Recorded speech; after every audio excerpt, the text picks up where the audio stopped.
Welcome in. There we are. We are live. The playoffs of Game 4. Game 4 of, I guess, how many games we have? Game 4 of 7 is about to kick off. Eagles versus Niners. Is there any way we can go 4 for 4 with classic games? I guess 7 for 7.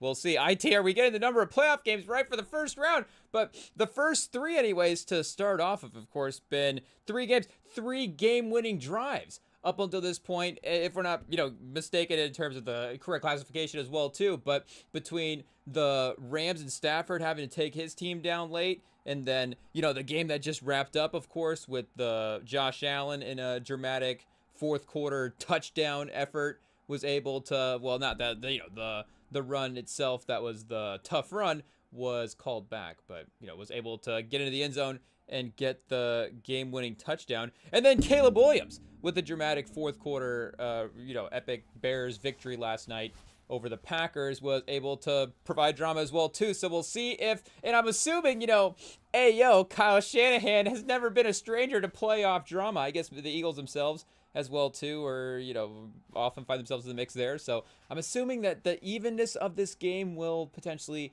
hopefully, provide another great game. But hopefully this is not the jinx for it as well, too. Fresh off a college football playoff game that we were excited for, the rematch, the competitiveness there, and then, Indiana, maybe a classic in another game, maybe a classic looking back, remembering, how dominant was that Indiana team, one of the all-time great teams or whatever. But, in terms of watching the game live, quickly it was like, oh yeah, bravo. But there is 4 quarters of this. It is what it is. So, the playoffs, NFL playoffs have definitely corrected the entertainment value there for us, for our greedy fans. Purdy immediately down the middle. Oh, chat, we don't even know who these Niners receivers are. And they're weaving down the field. Oh, chat, the NFL knows when to get the streams. We've got a couple different ways. We got to watch the game.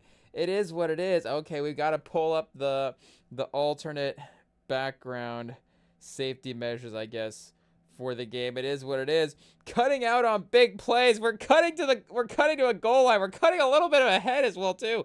A little fast forward.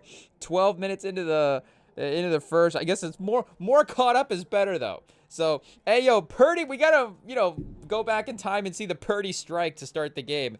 Good throw across the middle of the field. And it has been fun quarterback play as well, too. We've got it, like we said, 2nd and goal. There we go. Purdy. The Niners offense is here to play at least the first drive. Shanahan scripted it well, and they go down and score. Oh, Demarcus Robinson rocking the number 5 for San Francisco. You got him. You got Jennings out there. Of course, you've got mostly McCaffrey over this regular season. It's been, is he the Josh Allen of the 49ers offense? It's difficult to say that, though. He is responsible for a large part, of course, of their offense, but Purdy has taken a step forward this year. Purdy has been playing at a little bit of a different level, and, we were questioning what is this playoffs going to look like, of course, without those familiar names, just those legacy names, even if it's simple, even if it's one name. And I know, hey, shout out to Lamar as well, too. We'll throw him in there. No Lamar in the playoffs this year. I get, can we make our jokes? The Ravens, Lamar, would they be a competitive team in the playoffs? But you still wouldn't necessarily want to, I guess, what do you say these days? But, again, if you have to make choices, would you rather play Lamar than, again, if we're choosing between Lamar and Josh Allen and Mahomes, again, I guess there's an order that you could set your lineup there for how you'd, prefer to play it against. Would you rather play Purdy this year as well, too? Hey, now we tread lightly. I don't know. But, either way, you don't have your legacy default guy like Mahomes. And that was we were talking, of course, in our little playoff random player redraft that we were doing in the last live stream as well, too, because make no mistake, again, Indiana was killing Oregon. It is what it is. But we were saying that it's, it has to mean something that the Bills have Josh Allen. He's the best player in the playoffs. I get the best player in the playoffs. Maybe he doesn't always, win the Super Bowl or make the Super Bowl, doesn't guarantee necessarily, doesn't guarantee anything. But just looking through that first round, it's like, okay, the best player, and then the Jags, it's definitely been a great team. They're definitely been playing like one of the best teams in the league over the last half of the season, but there isn't that individual, and maybe it's a little bit of a basketball mindset as well, too. But that is the thing with watching the Chiefs, and not to say that you don't have the talent elsewhere on the field as well too. Like, make no mistake, you go back and looked, and maybe the name value again, guys like the linebacker core that Sam would say, of course, has been playing really well, is beloved. Hey, yo, chat, Angel Reese sideline at the Magic game. We were like, wait a second, why is that? But hey, yo, are there some things that we erase from our memory? It is what it is. But I guess if she's sidelined games that we're watching, that's not a bad thing either. Shout out to Angel Reese. Hey, yo, it is what it is. NFL playoff times. We've also got some NBA in the background. Spoiler alert. They gotta keep us entertained here on a Sunday afternoon. I guess we decided not to go Nets Grizzlies. That one's at half right now. It is Pelicans versus Magic. I think, did the Pelicans draft, maybe her cousin might have been on the Pelicans Summer League team at some point. I don't know if he's currently on the roster. Shout out. Maybe he's still on the G League team. I assume he's rostered somewhere. He's a talented basketball player. But as I say, hey, yo, it'd be a convenient game to attend, obviously, to be able to, see all the people in the NBA, see the people in the NBA that you might most want to see from the perspective there. But I guess either way, what were we talking about, Chet? Hey, yo, that's right, NBA playoff or NBA NFL. But I guess to compare it to the NBA, at the end of the day, and it's like, hey, yo, you have three of the best players in the league in Kelsey, Chris Jones, and Mahomes. And Mahomes, to expect, and now we're, Collinsworth. Mahomes isn't even in the playoffs. We're, 10 minutes into a playoff game, and we're like all of a sudden comparing things to Mahomes. But I guess to put into perspective what it would, of course, take, obviously, to make a playoff run for who's going to emerge that way, and looking at the rosters, like, those three guys were able, and Tyreek Hill as well too, and he was there. Those guys were able to be the ones, obviously, to make those game-winning plays and throw the teams on their back when they needed to. And it's just time and time again. Again, you get great corner plays from guys like Trent McDuffie, and the safeties would step up and Spags steaming up. Like you need the whole thing, obviously, to be able to work. It is what it is. But I guess maybe we don't continue down that analogy road. I don't know. But I guess, at the end of the day, a couple of star players, hot take, can turn the tides of the playoffs. So it's like, Josh Allen is, again, not just the best player in the playoffs. I would say, there's a lot of great players in the playoffs all over defense, offensive line. Trent Williams is back for the Niners. Is Trent Williams, as good of a Madden rating as a guy like Josh Allen? Like, it could be close at the peak of their powers. But with his impact on the team, like, it's undeniable that he is, arguably, the arguable part is, I guess, the degree of separation, maybe, to which he is the best player in the playoffs at this point. Maybe not even that he is, again, just the most valuable to the team. Like, again, we were doing our NFL player redraft for the playoffs. It's no question. It's really no question at this point. Blank slate. I mean, that's even better. It's like we get to build a better team around Josh Allen. That's perfect. So, it's like, again, the Jags were playing great. You've got to go on the road. They were also showing the stats of the Bills' road playoff history, which I didn't realize as well, too, because I guess they have been able to successfully win the division there for, quite a few years here now with Josh Allen. So they've at least had some home playoff games, and, the Chiefs have unfortunately gotten them in some of their home playoff games as well, too. It is what it is. We have to put up the stats about the Bills. It's just a general Bills playoff curse at the end of the day, but specifically them winning on the road, they said they hadn't done it since 92. So, you just got a lot of factors that are working against you there. But hey, yo, I guess shout out to Josh Allen, of course, with the win. We'll continue to react to the games as they happen. But it is, like we were saying, it does feel like at least maybe one game, he could get you one game. And looking at the home road sort of situation as well, too, it's like which one of these road teams are going to get the upsets. The Rams going into Carolina seemed like one that, again, it's a little, maybe a little difficult to pick Carolina. It's the playoffs. Anything can happen. Shout out. And that game was close as well, too. But Philly versus the Niners. And who knows? Maybe we end up with a situation where more of the road teams end up, advancing as well, too. But the Chargers going into the Patriots, like the Chargers are banged up. Like it could be a little iffy. So that was one where, if we're looking for like a quote unquote upset, and I guess I don't even know what the line was for that game as well, too. I don't even know if the Jags ended up being favored at home. I assume that, even if it was a little respect there for the Bills, it was like minus 2.5, 1.5. It would still at the end of the day be in favor for the Jags. But the Niners as well too are one of those like not to say iffy games. Like you could definitely see them going into Philly and winning this game. But the part about thinking about the playoff reliability, I guess is maybe what we were saying there with Josh Allen, is I think Hurts' playoff reliability, and maybe we go back and double check the stats, but the man has been to 2 Super Bowls. And early drive here. Fortunately, the drive's going well, so we can compliment him. And it's not like they're going to be punting and the Niners all of a sudden going to be up 2 scores, because their offense can move quickly right now. But in the landscape of the whole league at this point as well too, but specifically the NFC, like even. And, not just, for Rodgers to catch a stray over here. Like, shout out. He's been amazing in Pittsburgh this year. It's been a great resurgent season. Against Houston, if he has a sort of upset win there, like that definitely would be fun for the franchise. But just in his career as well, he's only made 1 Super Bowl.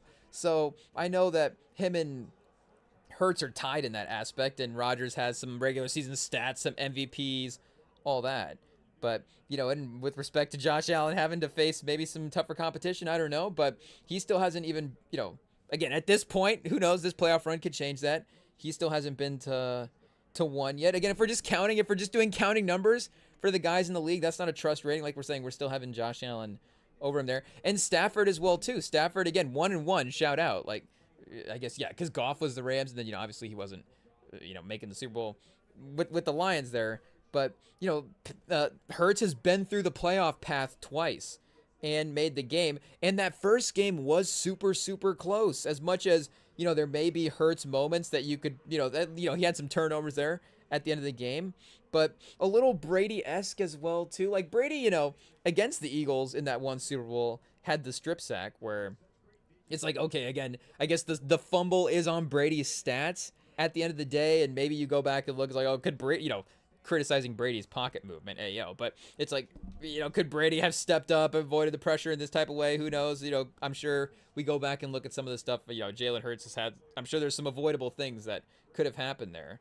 But again, just in terms of what do we know is reliable in this playoffs? And as much as Philly has been up and down this year, in a sense, if we're just, again, if we're putting it on the board, I don't know. It's like we have to, in a way, rely on Jalen Hurts, as we have to count on him as one of the more reliable things in the NFL. It's like, oh, I don't know, Eagles fans, but I don't know if we can even trust Eagles fans as well, too. It's like whatever their opinion of their team is, maybe like 80% of that is reality.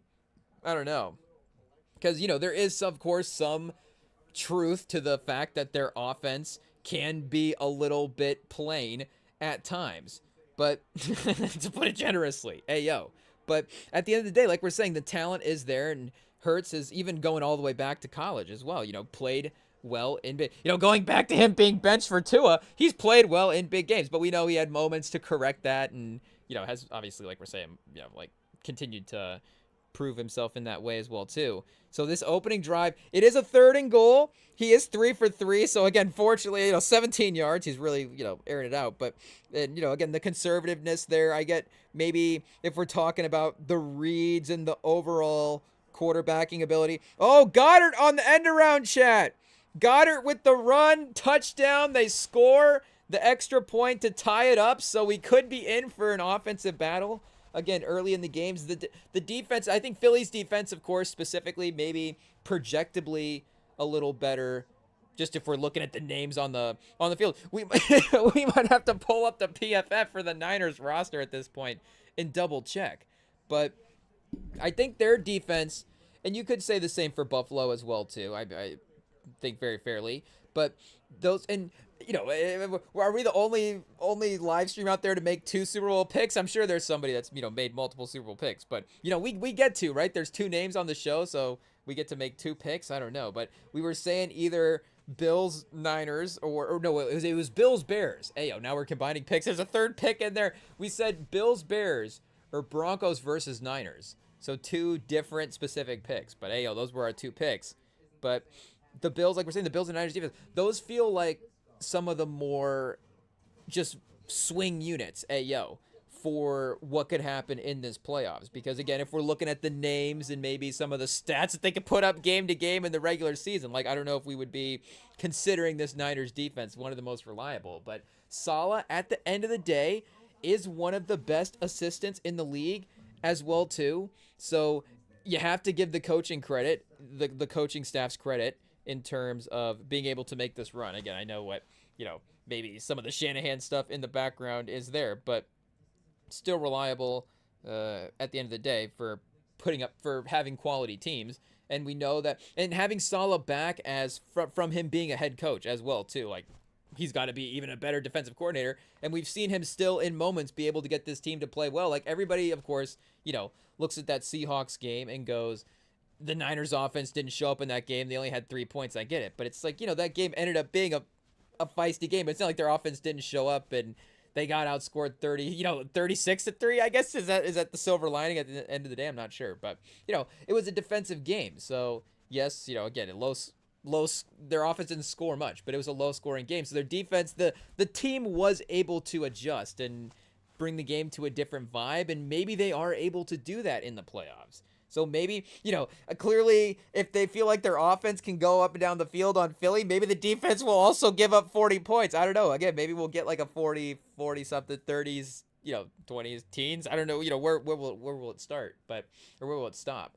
But I do think that their defense could adjust a little bit to the opponents. Again, it makes it difficult to predict unless, something really happens in this game, and maybe a couple of games into the playoffs, it's like, they're really having some playmakers play well. But again, offensively, even with the injuries they sustained, they still have a lot of the superstar talent that we're talking about, especially if Purdy is playing this well. And yes, once we check off the other playoff reliable guys off the list, and I guess, Stafford as well too, proving it a little bit in that Rams game. He had his moments, but I feel like the Stafford Purdy at this point in the season, I guess we have to let Purdy play the rest of the game before we start sitting here and saying that he's immediately, this season playing better than Stafford. But it's pretty close because, again, Stafford be a little erratic over the course of the game. Are we sitting here ultimately saying that Drake May will play the cleanest start to finish game in the league? I don't know. We'll have to see. I mean, the May Herbert battle though in the first round is going to be crazy as well too. Hey, chat, it's a good thing Mahomes is not in the playoffs this year. Tough competition, man. It'll be difficult to keep up. I don't know. I mean, I think Mahomes at the peak of his powers. We trust him, chat. We trust him. It's amazing how quickly time goes. Hey, I mean, it's not like he didn't get directly his playoff wins against Josh Allen and Lamar Jackson. Again, these guys are, you could say Josh Allen's having the best year of his career, whatever, but he's still playing those guys at the peak of his powers. Like, he directly got wins against all of those guys, but still, a one-down season, everybody's injured. Mahomes has no offensive line. You throw a couple interceptions, and then people start doubting you. What's up with that, Chad? What's up with that? But hey, going through some of the AFC names, if we're just having to battle it out, it's getting good there. It's getting good. Pause. So. I guess for next year as well too, it's not going to be maybe any easier. But Niners with the next chance here. McCaffrey didn't again have to rely on him too much on the last drive because they were able to get the big passing play. But is that going to be something that you get to as well too? I mean, Shanahan is going to be able to scheme up that balance back and forth and be able to set themselves up for those bigger plays as good as anybody.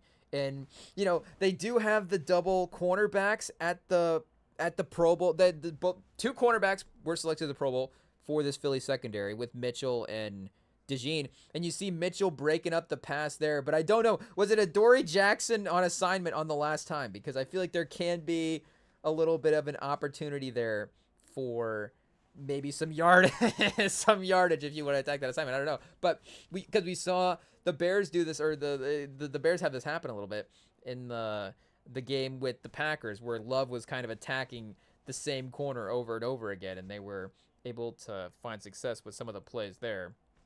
But they do get him into a 3rd and 6 early. And I guess, did Philly miss the extra point? We're just rambling over here. We're going to have to go back and verify. Did they go for 2? Because it's 6-7. Hey, we should have just said 7-6 on purpose just to avoid it. It is what it is. But, Yeah, we'll get IT, see what run the tape back, see what happened in the game. We're supposed to be watching. We're not even paying attention here, but it is going to be a punting situation for the Niners over here. Yeah, Elliott, he just missed.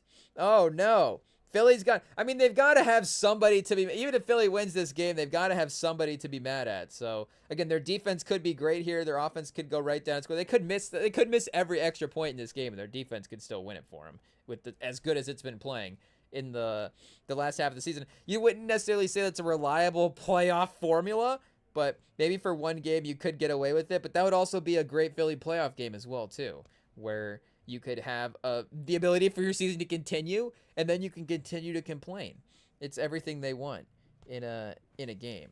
But yeah, I guess this Niners defense now is going to be put to the test as well too, because we did see Barkley have some success, but they were saying with going through the injury reports before the game that Lane Johnson is out for the Eagles. So I know that their offensive line maybe hasn't been like 100% of what it has been in the past, but still, if you're going to be down one of the best offensive linemen in the league, then you're going to be at a little bit more of a disadvantage there. And the Niners do have Trent Williams back. So again, if we're just going the powerhouse players, you're up that's a superstar player that you are up there, like a legitimate matchup superstar player that you're up. Fortunately, Philly has, the defensive line to be able to combat that and make life difficult. But I think that is Trent Williams as well too for the Niners. I mean, how important can you get? Is one of the most MVP-ish guys in the league right there. But then yeah, they have him as the I guess the third. I was gonna say number one, but 90 plus on the grade for PFF, means you're in that hot take, that elite group of football players. I mean, Kittle's right there as well too. You got the block. You forget about the blocking, but I mean, I guess you don't. No, I don't know if you really forget about it, but that's going to be what helps boost that overall grade as well too. I'm surprised McCaffrey's a little bit down. I'm assuming he's in the 78. Okay, I would assumed he would have been in the 80s. What are they saying from the McCaffrey season? He was like 3-ish yards a carry this year, so not to say that it was all volume, but I guess maybe you could make a little bit of the case. The offensive line though, still overall pretty decent performance. Did we find a little bit of a matchup spot there as well too? But yeah, I did forget. I was looking at, and they do have Eric Kendricks as a linebacker. So again, for taking PFF's word for it, I guess he still needs to adjust to maybe the defense. I don't know. Needs to warm up. Was he taking time off there when he wasn't playing for San Francisco? But at least that's a name. How old is he? 34. He'll be 34 potentially right before the Super Bowl.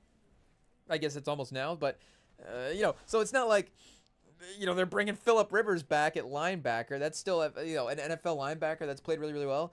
Where's D. Winters at?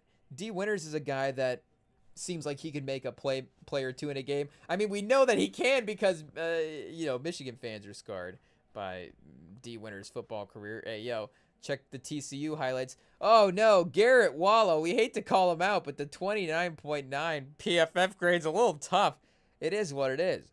It's just a call to perform, but you still got Lenore at your corner. Again, he can go out there and compete for a playoff game. So there is still a professional starter. Can we say a starterism? Does that make sense? There is a starterism to the team where if Saleh is scheming up, and I guess that's the thing as well too. It's not just any defense out there. It's you got this group with Saleh in the past, and Steve Wilkes has also at times been able to get certain guys to overperform with the way he's been able to scheme up the defense. But, obviously there was a need to be able to mix up some of the stuff there with the way it was performing at the end of last year, and bringing back Saleh has obviously been beneficial for it. But you got this group of guys that can be coached up by him. Like it can maybe work a little bit. It can maybe work. So 2nd and 9 screenplay, they get a good tackle. They get the stop.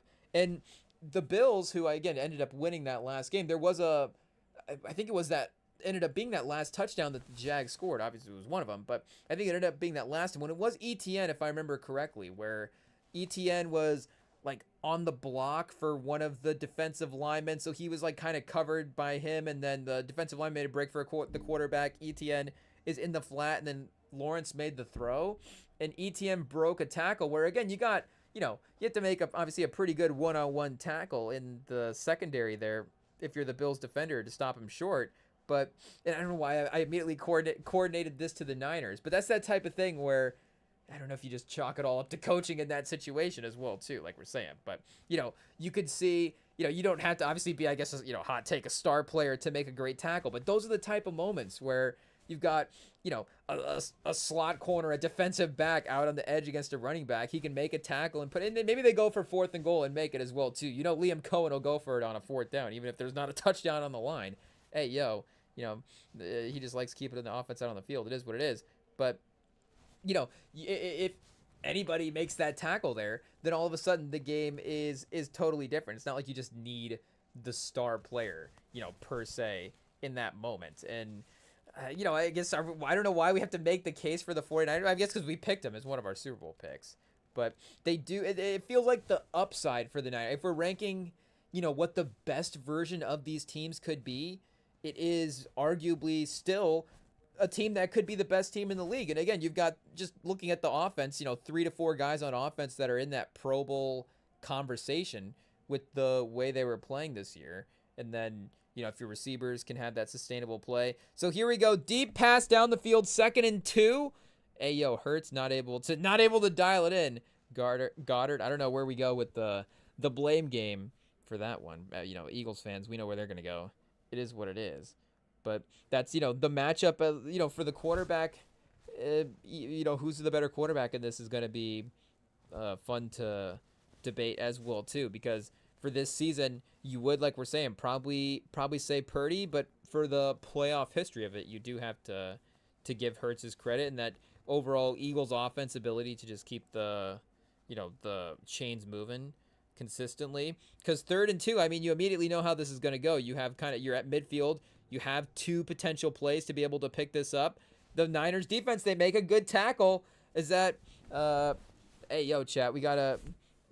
91? Shout out 91. We got okay. Sam okay, chat? Hey, I guess, making a great play. Got him. But, and we're not trying to disrespect, but we we just got to get a nickname for our guy here. It is what it is. We could go Coach Talk 91. Great play 91. But shout out Sam okay. Okay. Is that our nickname for him when he makes big plays? We'll just make our own sound drops there. Okay, Hurts in the gun on 4th and 2. No tush push on 4th and 2. That's the staple of the offense. Oh, the out route. Getting a little risky. Broken up by the 49ers. Maybe you'd take the interception there. It would, I guess if you get the tackle, it would move the line of scrimmage back a couple of yards because it's 4th down. Turnover on downs. But either way, it's not able to get it to go. Sirianni staring blankly. Oh, chat. Going to Smith is probably the good option. I don't know, with nobody in the middle of the field, Brady was circling that on the telestrator there. With nobody in the middle of the field, I don't know if throwing to the sidelines is necessarily the best move there. Again, is that Hurts making the wrong read, or is that the play call as well? But the Niners will be taking over here with a chance to extend the lead, and they are going to have, of course, because they are in the wild card, and same with the Bills. We did pick, I guess the matchup is even in the fact, both of our matchups are even in the fact that one team will have kind of a road path, and one will have kind of a home path to the playoffs, because the Bears are the 2 seed. So if the Seahawks get a playoff matchup, and maybe that's, if they get like a divisional matchup, because there is a scenario where they play the Rams, and I don't think they're necessarily going to be scared of the Rams, but again, that the randomness of that feels like it could go like either direction with the result. If you're, the Rams, I believe the Rams were the 6, right? And then the Niners were the 5, or am I getting it backwards? Hey, I guess we'll double check the seeding. When do they have the seeding on the graphics on the game? I guess here we go. We got the bracket. Oh no, they would go, I guess if it was a Rams Niners conference championship game for some reason, they would go to LA. So, not the craziest home field trip, but still at least technically on the road. But in the Niners-Broncos Super Bowl scenario, the Broncos would be the ones, of course, as the 1 seed to have the easy path, and then the Bears as the 2 seed, and the Bears-Bills scenario would also be the other one as well. So a 6 seed, it's got to be a 6 seed. It's going to be an underdog that makes the run is what we're saying. The Steelers as the 4 seed, they could host the Bills at this point. And the Chargers are still alive as they haven't played yet, so and I guess that's why the Steelers are still alive as well too. They could host the Chargers potentially in a playoff game, but yeah, I assume it could be either or like that. I guess like Bears Seahawks. I mean, it feels like could be an obvious choice. Or I guess we're picking the Niners. We haven't picked the Eagles in either scenario, as much as we're saying we could rely on them. We're relying on Caleb Williams more than Jalen Hurts. It is tough. I don't know if we make like an ESPN point of could Jalen Hurts have had the drives that Caleb Williams had over the course of the game there for the Packers. I still believe he can. I don't know if I'm just totally irrational at this point. I guess we'll see what happens in this playoff game. This will be personally for me, a big opinion former of Jalen Hurts. I don't know, I don't want to put too much stock into one game, especially when, again, you've played so well at literally the biggest stage in the league and you're a championship quarterback. Like, just making 2 Super Bowls in your career is, it's not just a random thing that happens. It's not like, well, okay, there's a ton of guys that make the Super Bowl, but actually, and then winning it is, and, obviously there is. It's the last stage of winning it is what separates that's the ultimate legend status that you get there, the ultimate achievement, and he has done that. He has won a Super Bowl. But I was just even trying to think, like, quickly, who are because again, like, okay, who's made 2 Super Bowls? There is a good list of guys that have, made multiple at this point, and again, it is those legendary names. But just trying to think, like, okay, who's the most random guy, quote unquote, to make 2 Super Bowls? The first name that I thought of was Eli Manning, and again, I don't know if he got, quote unquote lucky with, you don't get lucky when you're facing the Patriots and maybe arguably the greatest team of all time, but at least you set yourself up for a storybook result. So they were able to definitely, capitalize on those opportunities, and twice he was able to get the underdog victory in the Super Bowl. But outside of that, again, everybody that has made 2 Super Bowls has made sense in my mind, and I was like, and that's kind of the point. The point is those guys that are there, and it kind of goes hand in hand. Like, once you get the achievements, obviously that's how legacy works. But it's like, okay, it's not just, again, like, totally random that he's in this game multiple times. And there was a couple of guys I was thinking maybe like Mark Rippon. Like, there might have been a guy that maybe made it for Washington and the Raiders on a couple of different teams as well. Again, I'm not saying win Super Bowls for multiple teams, because Manning did that with the Colts and the Broncos. Brady, obviously, with the Patriots and the Bucks. I guess Kurt Warner making multiple Super Bowls as well too, with the Cardinals and the Rams, and then winning a Super Bowl with the Rams. Not winning a Super Bowl with the Cardinals, but at least 3 times he was in the game. Is Kurt Warner in the Hall of Fame? I mean, he'll probably end up there if he is. And even if we're talking Hall of Fame conversation, like, at any point, if you have to build your team around I guess it goes without saying the best version of a guy, but if you have to build your team around Kurt Warner as a player, it's very clear that you can build a very, very successful offense if he's your quarterback. So you're not going to be necessarily feeling bad about that, even if, it's like, okay, that last level of Hall of Fame status. Like, I would say, I would take prime Kurt Warner over Eli Manning. Again, even though Eli Manning has had the 2, I don't know if that's disrespectful. It definitely is. As much we're making legacy cases over here based on results of, like, the for the Super Bowl and for the playoffs. So at this point, we would have to almost default to Eli over Kurt Warner. But just, and again, Eli had some good stats often. So you put Eli in the greatest show on turf, where he's playing with Marshall Faulk and Torrey Holt and Isaac Bruce. Like, it's again, there's a reason why Kurt Warner was cooking with the stats there. That offense was crazy. Like, just Marshall Faulk alone. That McCaffrey, like Purdy, like we're saying, is having such a great season with McCaffrey. And then imagine it's McCaffrey, but with, I guess it's like the Eagles. Imagine if Purdy was in the Eagles offense. I don't know. Again, our Hurts' case is quickly falling apart. It is what it is. Is that the end of the first? Is the first already by, chat? Hey, so 7-6. We're still pacing for a good game here. That's what we want. We don't want to be the playoff jinx, because I feel like tonight is going to be a little, and maybe, I guess, could the Patriots go out and dominate? It's definitely, I don't know if the one team that could dominate that game would be the Patriots. That would say something, of course. They've been one of the teams that we've seen have big scores in their games, even if the schedule has been a little bit of a part of that. But there's a little something in the air with, I don't know if that's a pause or not, but there's a little something in the air with, I think, a Herbert performance. I don't think they're going to win, or, I'm not necessarily saying it's like, is Herbert going to win? Is this, Herbert's time to carry the Chargers to the Super Bowl? Again, speaking of the injuries, that's definitely a roster that has been affected by that. And as much as we love our guy Harbaugh, I don't know. I still don't know if I'm, and he's done it before as well too. He's been to the Super Bowl as a coach, but it's been a while. I know the expiration date on his brother's Super Bowl obviously just ran out because he's going to be coaching a different team this year. Still, I think well regarded, but clearly a change of scenery is is what is taking place there with Baltimore and with him. But, for this year, for right now, for this Harbaugh Chargers run, I don't know if I'm totally sold on Harbaugh, like 4 games locking in as a coach at this point. And maybe that is another thing that I wasn't thinking about, but could be a little bit of a hang up for making some of these picks if we are looking at the full factor. And I know that Andy Reid, had to overcome his own storylines with how he was successful in the playoffs as well too.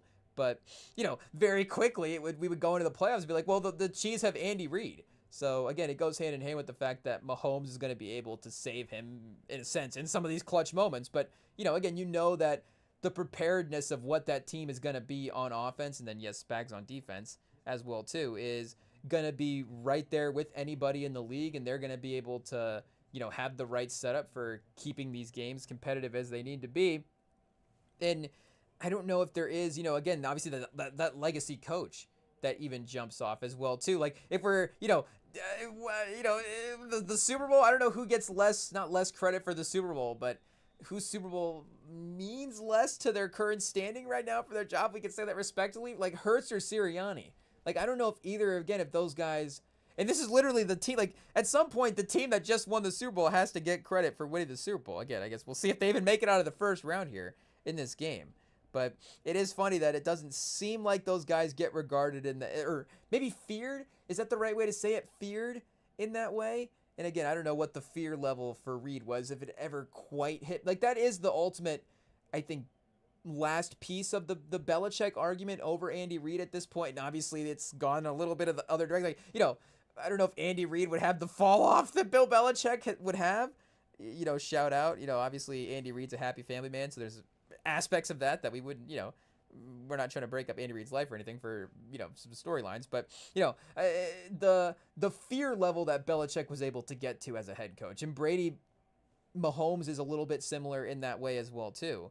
I don't know if Reid quite climbed to the as feared a head coach as Belichick would be in these matchups, and I don't know if there is a coach that, even matches like a Josh Allen level feared so far for the playoffs. I guess if I'm, missing somebody obvious, and obviously, our guy Shanahan as well too is a great coach, but I don't know if, I don't know if he's got that fear. Maybe McVay would be the one, but I don't know. I think all of these guys were on his coaching staff at some point, and there's somehow all these coaches are still older than him. So I don't know if they necessarily, is Ben Johnson. I can't necessarily see Ben Johnson being scared of or not scared, scared of anybody, but just that okay, I'm going up against Bill Belichick today. This has to be my best coaching performance. Again, obviously he's locked in that he gets to coach against Matt LaFleur, and he's really up for that matchup. But I don't know if, again, it's okay, Matt LaFleur, I don't know what Matt LaFleur is going to do over there. That's going to be crazy. Pause. I don't know if there is that guy in the coaching ranks at this point, but hey, Sirianni and McVay are the ones with the ring. Maybe it would be Sean Payton. Sean Payton might be the guy. But then again, the Broncos with the quarterback, I don't know if Bo Nix went in our playoff redraft, but the roster is right there. So that's why, of course, I think that this whole playoffs, I mean, obviously, hot take after the 3 games and a quarter that we've just had.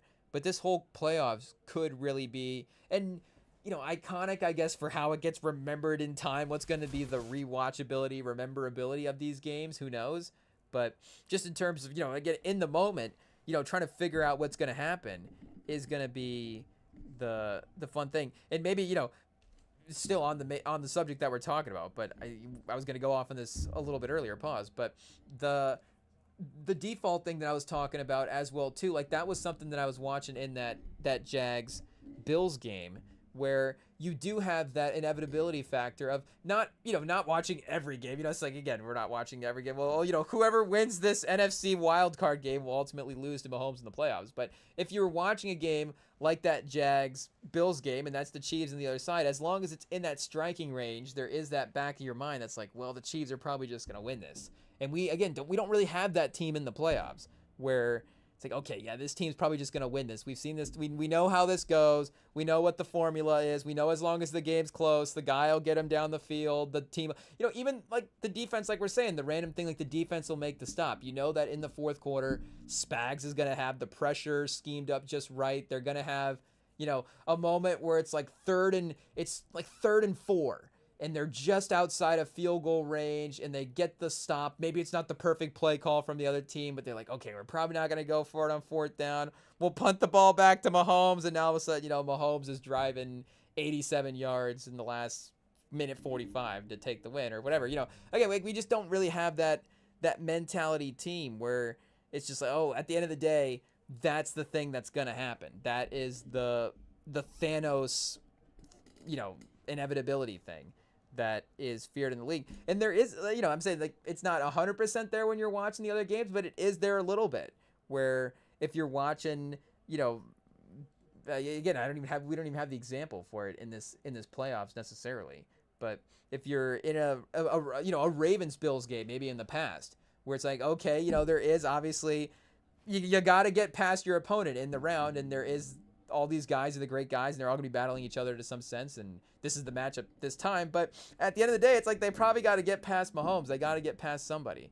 The playoffs go through this, pause. They go through this spot still, and that is the part that we don't have. But then again, going back to Josh Allen, like that would be the one thing that would be that. It'd be like, okay, well, Josh Allen, maybe he could get this, and again, I'm not saying maybe for Josh Allen. It is with the circumstances built into the fact that the Bills roster maybe is not as great as it's been in the past, and they're going to be on the road all the entire time through the playoffs. But you still go, okay, maybe the Josh Allen factor is the factor that is the most reliable factor at the end of the day. So, it's going to be difficult for him, of course, just continuing to go onto the road for this next game. But like we're saying, the Jags could have been obviously as well too up there with the most difficult opponent that they could have played. So the Patriots, if they play them up next, or the Broncos, like any of these teams, are not necessarily an easy out. I guess it would be, because I guess they would be the lowest seed remaining unless the Chargers win. So the Chargers could still, like we're saying, go to Denver, or if the Patriots win, then we know the Bills are automatically going to Denver at that point. And I don't know if you want that just from the the randomness aspect of it, from an entertainment aspect. If you're the Broncos, you probably do obviously want the Chargers in that sense. You don't want to face Josh Allen. And again, at the end of the day, that's the one conversation I think that goes in that way as well too. Like, oh, who do we, as great as the Bears have been, they're still not quite in a, they're playing really well. Like, you don't want to play the Bears. They're not a fun team to play. But it's not like, oh man, we'll be saying it in a couple years. I'm sure Caleb Williams drinking the matcha right now, listening to the live stream, getting ready to prove us wrong. But we're just saying in 2026, in this playoff run, it's not like, the Bears, here they go again. The Bears are the vaunted team that we have to take on. The Rams are probably the next closest bet to that at this point. But yeah, the Bills are going to be, like we're saying, of course, one of the major swing teams for this playoffs, as you would guess. But the Eagles here, 2nd and 6, right at midfield. Hurts under pressure, but is able to find Barkley. And the yards after the catch. Oh, Barkley with the big play. 20 yards, 21, and we'll get to the 29.5. So Hurts is still a little low on the yardage total, and they've been, some of the, maybe in classic Eagles offensive fashion, some of the shorter passes have been some of the more successful ones early on. But hey, if it's not broke, don't fix it, chat. Hey, yo, I don't know if the Colts are the best example of this, but I think the Colts would be making some. I don't know. Would we trade Daniel Jones for Hurts? There may be a case where the Eagles fans, they're looking for Tanner McKee. So I don't know. That might speak to Philly, honestly. But if they want Tanner McKee running their offense, then maybe actually Daniel Jones would be like. Can we say a savior in Philly, chat? Hey, yo. Yeah, I mean, Jalen Hurts, by all means. If that's the trade, I mean, that would be one of the best trades that would happen in our sports fandom. The Fox trade for the Spurs has been pretty successful so far, but again, regular season games, it's still hasn't necessarily resulted in playoff stuff. As much as the Kawhi Leonard saga, I hesitated to even say the name, but as much as the saga from that side of things went, south at the end of the San Antonio run there, that trade to bring him in the draft was a trade that ultimately, of course, won us the finals. So that trade is probably the number one trade. It is what it is. Again, regardless of how it ended, it is probably the number one trade that we have. And I don't know if we just keep talking about Jags Bills as well too. Again, it's the game that just happened before this, so it's fresh off the mind. Pause. But it was making me there was a point in this game where for some reason we were thinking of the Tanks Bigsby trade that we made, and he just made a play in this game as well too. So another reason to think about it. But they had like a whole drive where all the plays were just like, okay, we just gotta give the ball to Tootin. Hey yo, Bashal Tootin. What did he end up with the game? 4 for 51. So it was that one drive. I think he had 3 in a row, and you see overall in the game he was 10 a carry. So he was able to get some pretty impressive runs. I mean, ETN himself as well too, 10 for 67.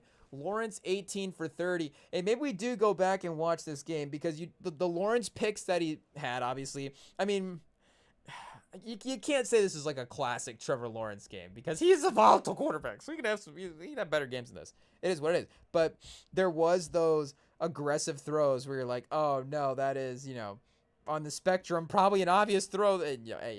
Tread lightly with words, but on the spectrum of throws is how I meant to phrase that. On the spectrum of throws that you can make, definitely, obviously, one that Trevor Lawrence should not be making, but then has a strike in the back of the end zone at the end of the game, and I guess that was actually the touchdown that got him the lead earlier. Not the touch. I was referring to that ETN touchdown earlier. That might have just been a general fourth. That might have been the other touchdown that they had in the fourth quarter. I guess we could look at the play-by-play and see what happened. I guess that would have been the receiving touchdown, 549 from a receiving standpoint. Parker Washington, 7 for 107 and a touchdown. And then Brian Thomas, 2 for 21, but nice move at the line of scrimmage to be able to get free in the red zone at one point in the game and able to get a score there.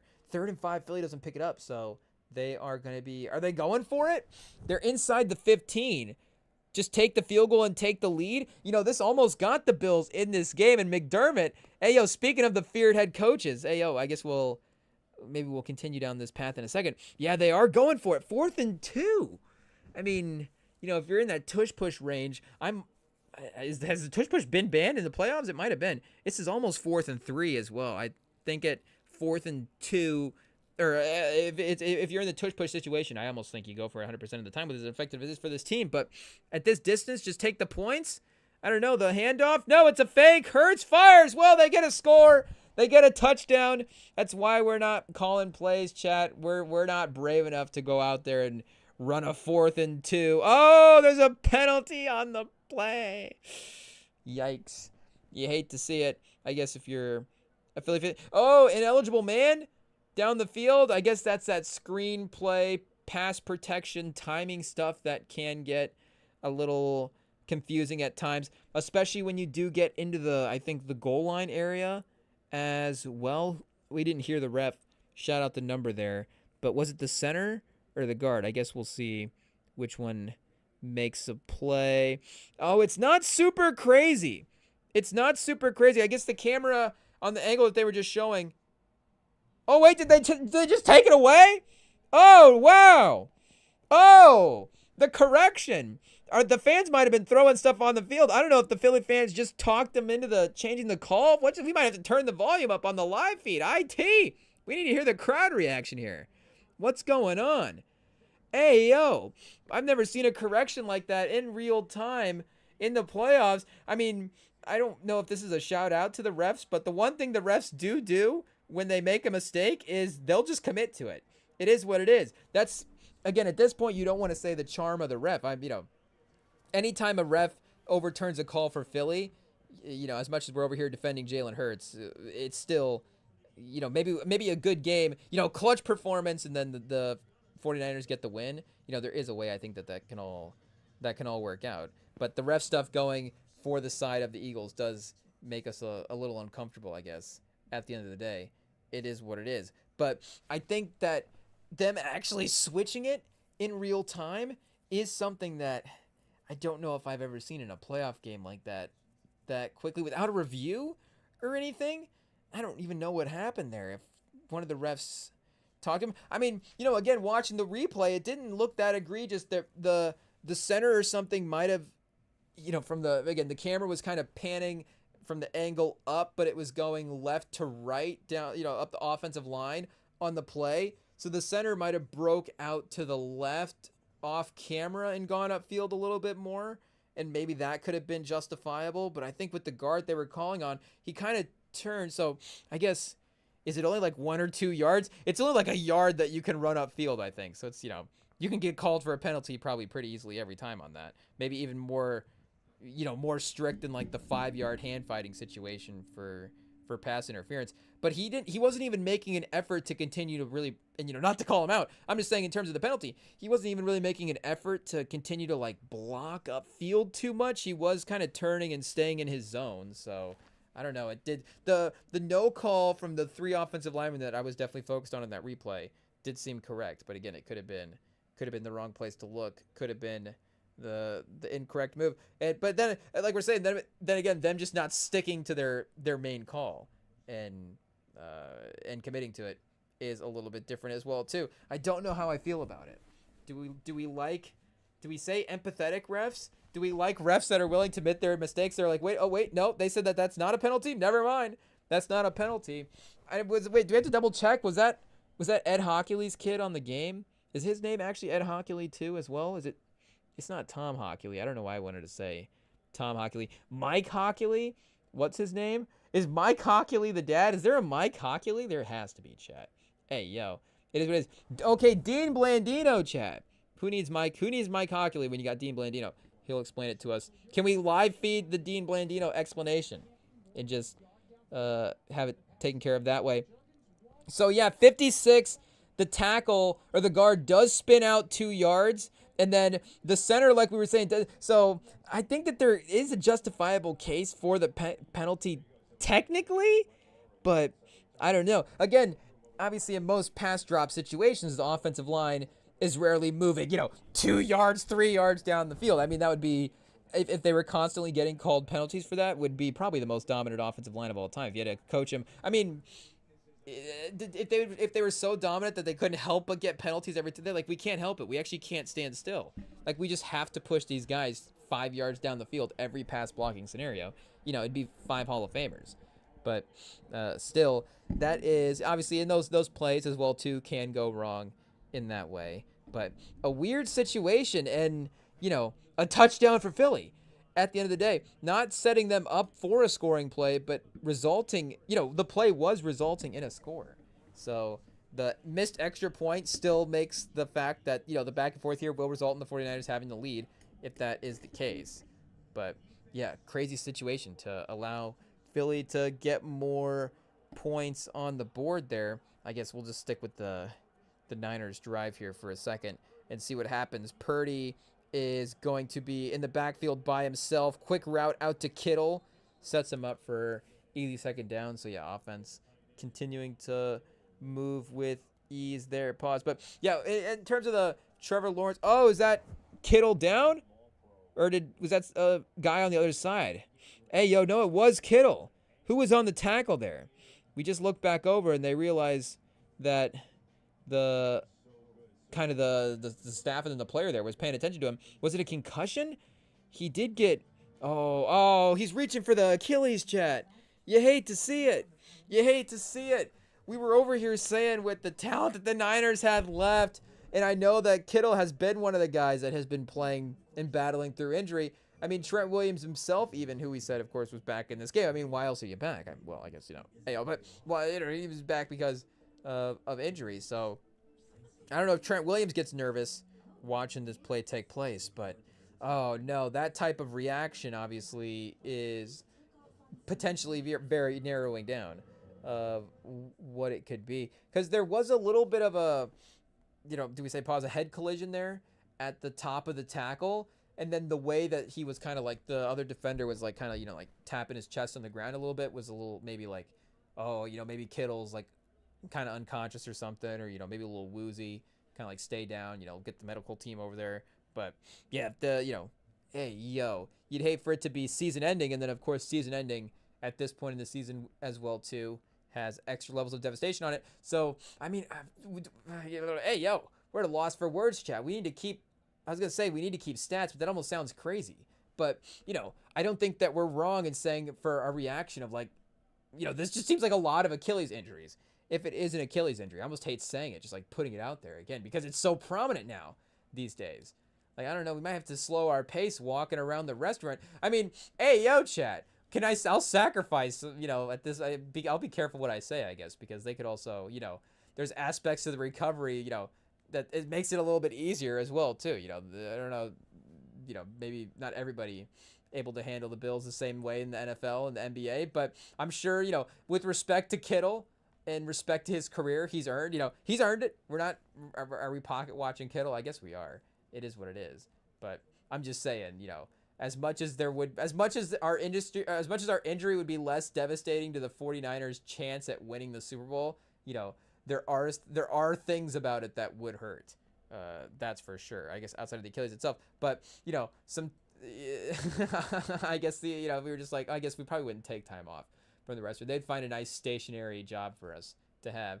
It is what it is. But hey, I guess that could be a fun show. That'd be boring if it was stationary in front of a TV, and then we're watching Pat McAfee show. I guess during shifts that's the ultimate injury, chat. Hey yo, is that the insult to it? No, it's not. Shout out Pat McAfee, Colts family over here. We can't be at the Colts family banquet and then run into Pat McAfee after making comments like that. We're pro Pat McAfee on this show. I hope we'll do whatever Sam's opinion of Pat McAfee is. We'll take it, because hey yo, shout out. I don't know, we like Pat McAfee here. I guess we don't have to. Pat McAfee, again, best punter in NFL history. We'll defend the Pat McAfee punting career, forever. And it's nothing against the show as well too. It's just like, does every show have to hit every algorithm ever? It's like, okay, just because maybe his show is not in mine doesn't mean that, again, we're anti Pat McAfee show. It's just, at the end of the day, how many shows do you expect me to watch out here? I don't know, what's going on? ESPN, you got a lot of stuff going on. So, Stephen A., Pat McAfee, I guess maybe Mina Kimes, there's a lot to keep up with. But hey, yo, I guess Tom Brady not on ESPN, but so definitely probably checking out FS Sports a little bit less. I don't know if we need sports network rankings at some point. Definitely more of a summer edition as well too. And hey yo, just glancing over at James Cook's box score again as well. 15 for 46. I mean, the Jags' run defense has been super crazy this year. They were saying that they haven't allowed a single rusher over 75 yards. I don't know what some of the team totals have been in some of those games. So there may have been a game where like two rushers had 60 yards and somebody had 45. And it's like, okay, they gave up almost 200 yards in the game. But, not one player had a big game. So that's still, I guess, impressive in a way. If, maybe it took like 35 carries or something. Who knows? But obviously, James Cook was the NFL rush leader this year and was not really able to find any momentum in this game as well. I mean, even Allen in his rushing attempts, and I know that sometimes some of the scrambles are a little bit different than just designed runs, but even in his rushing attempts was not really able to have, a lot of yards per carry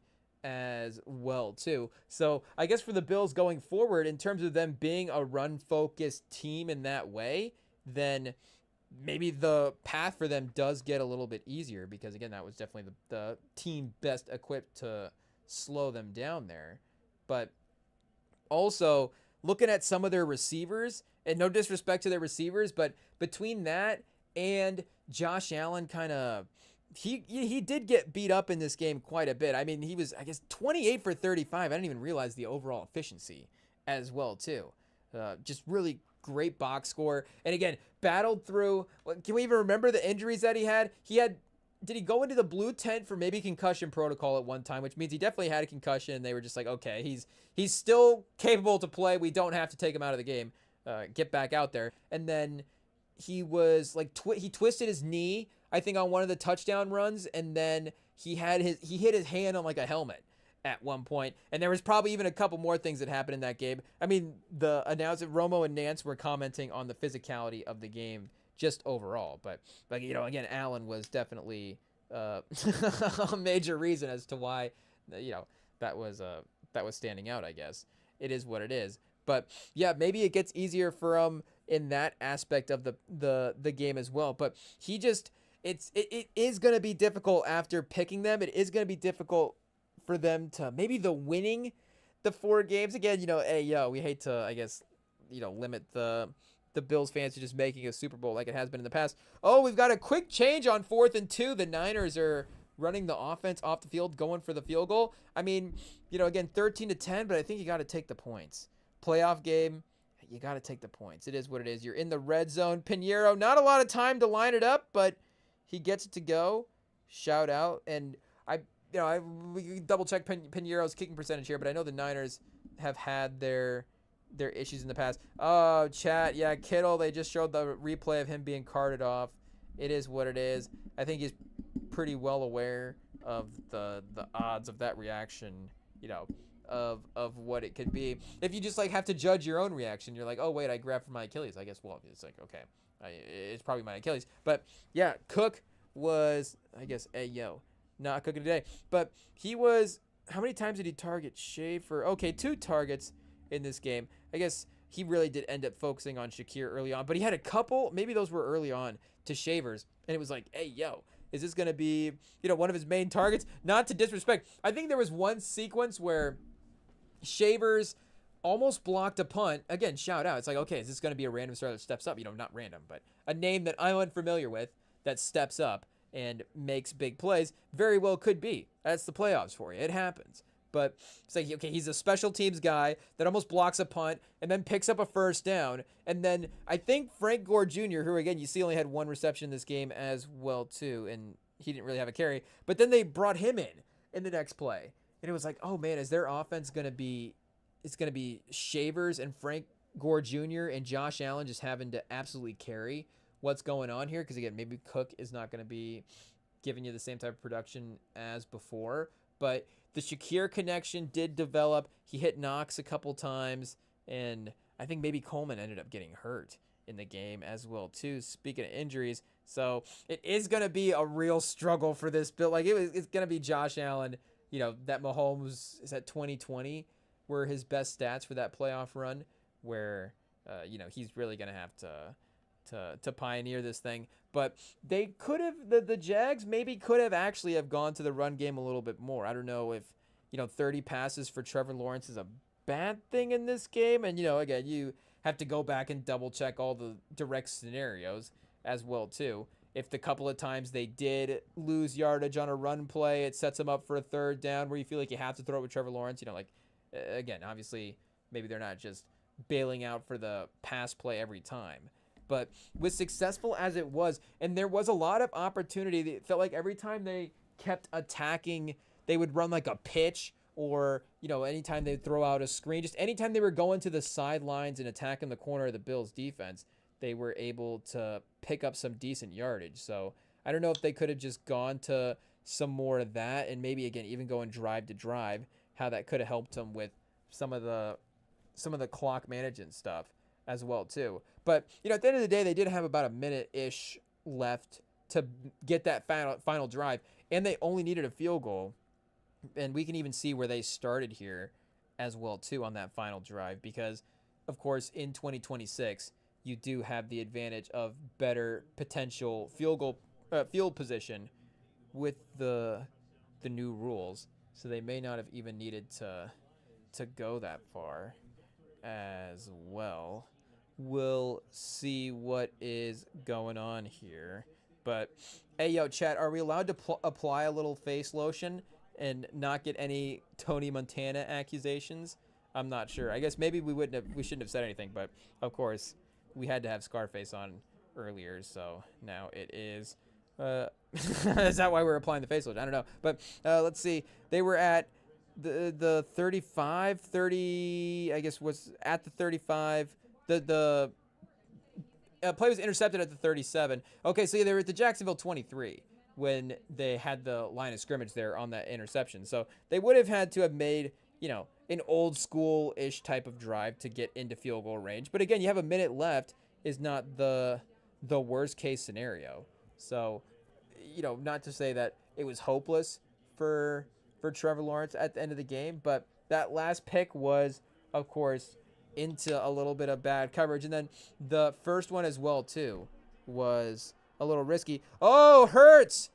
Just a little underthrown for A.J. Brown. A.J. Brown kind of holding the hamstrings as he rolls around on the floor there. Hopefully we're not, you know, on a string of bad luck plays here as the superstars are slow to get up. It is double coverage, but, you know, speaking of, but Brown does have a little bit of a step. I mean, he probably could have got that one as well, too. He didn't want to take contact from the safety going over there. I don't know if there was something, he's just adjusting his knee brace. I don't know. That does seem like a trade me play. I'm not going to lie. I'm not going to lie. Again, did Hurts drop it into the bucket there and lead him into the end zone for a touchdown? You know, obviously not. Obviously, that's not what happened. Was it totally offline for A.J. Brown to not make that catch? I guess as he's limping around here now as well, too. You know, we can't accuse him. We can't accuse. The thing is, I don't know. Is this you know, I'm not trying to blame the man of anything, but there's been some trade rumors. We don't know if they have to make some moves in the offseason. Feels like he could be a name that is on the market. So I don't know if hamstring injuries are a part of that when bad plays happen in the playoff game. But, you know, again, maybe, you know, legitimate reaction to anything that's happening as well, too. We can't doubt the man. We can't assume. But either way, you know, again, if the receiver a little bit off, the quarterback a little bit off, it's just in line with their offense, you know, like we're saying, being a little bit off. And there we go. That one again hit A.J. Brown in the hands, chat. I mean, we you know, we love some of the players in this Eagles teams. It is what it is. Hurts is our guy. A.J. Brown, I mean, check the tapes. We've had some major fantasy successes with him in the past. He's moved into a little bit more of like a first round, and maybe not now as well, too. Definitely not after this year. But, you know, he had a little bit there where it's like he kind of crested into the last half of the first round type of guy. And I think maybe in some of the fantasy leagues that we were in as well, too, he may have gotten slightly overdrafted, but he was, you know, especially in Tennessee there for a second round MVP in fantasy leagues. But, yeah, those last couple of plays, not the finest moment there, especially that last one. It is what it is. I guess we'll give the first throw, the deep throw pause. That's on Hurts. That is underthrown. We'll say he could have definitely, I mean, again, he had a step on both defenders. So he definitely could have been led into the end zone for a touchdown there if Hurts drops in a dime. But that last play, the defender not turning around, Brown is able to peel off around him right as Hurts has timed the throw. And, you know, again, with the way the defender is guarding the play, he's able to drop the throw right around him. And I think A.J. Brown definitely could have made that one as well, too. It is what it is. But Eagles offense stalls out on this drive. So, yes, this is going to be, again, the Eagles defense, you know, we were saying it can carry them, but it might have to in this game as well, because this could be the sign of them having to start to head the other direction. We know that, you know, their capability to maybe, again, if the 49ers were scoring 2 points in a playoff game consistently, I don't know if that'd be the most surprising thing in the world, but if Philly had, and I guess in speaking of their defending championship run last year as well too, you know, that was one of the great offensive runs that we saw any of the teams have. What did they have, like 90 points over the 3 playoff games with like 80 points in a championship game and the Super Bowl game combined. So this year, you know, it has unfortunately been a little bit of the complete opposite sort of faith in the team, where I don't know if we would trust him to get to that level consistently, you know, in 3 or 4 games. But, you know, just offensively, like we're saying, San Francisco could do that potentially, so I don't know if that benefits them here in the matchup today. But, yeah, Buffalo. And we were going to mention the McDermott call as well, too, where they missed the field goal. They passed up on the field goal opportunity and went for the 4th down. He is one of, I think, the higher pressure coaches right now in the playoffs.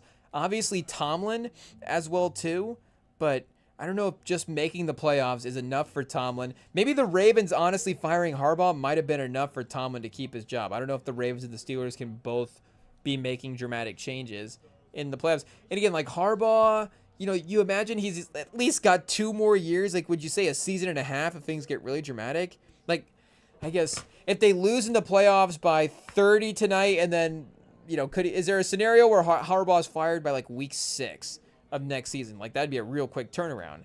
But feels like he's got a little bit of runway. Again, you know, Ben Johnson, maybe LaFleur for the Packers is starting to get there. But even Shanahan in this game, like, again, Kittle just went out with an injury. So what are you going to do? What are you going to blame Shanahan for the way that this season has gone in this performance? Like, Shanahan's been a coach of the year contender for the most part. They're at 12 games. They're in the most difficult. They would have, they would have won any other division except for the NFC West, even with the way that their roster played out. So I don't think that there's, and I guess Sirianni, honestly, might be the other guy that would have that sort of immediate playoff success pressure. But again, he does have a Super Bowl. So while he does have pressure, you know, he does also have the accomplishments as well, too, at the end of the, like, yeah, you can't take that away from me. I'm a Super Bowl champion. So I don't know how that helps him in the I assume the rehire would be pretty quick for Sirianni at some point. As a head coach, I would assume, you know, he would 100% get another coordinator job. He just seems a little too overqualified to be a coordinator at this point. A little bit too big of a personality to go be an assistant. Though, I don't know, if Saleh could go be an assistant, then maybe Sirianni could. I'm not sure.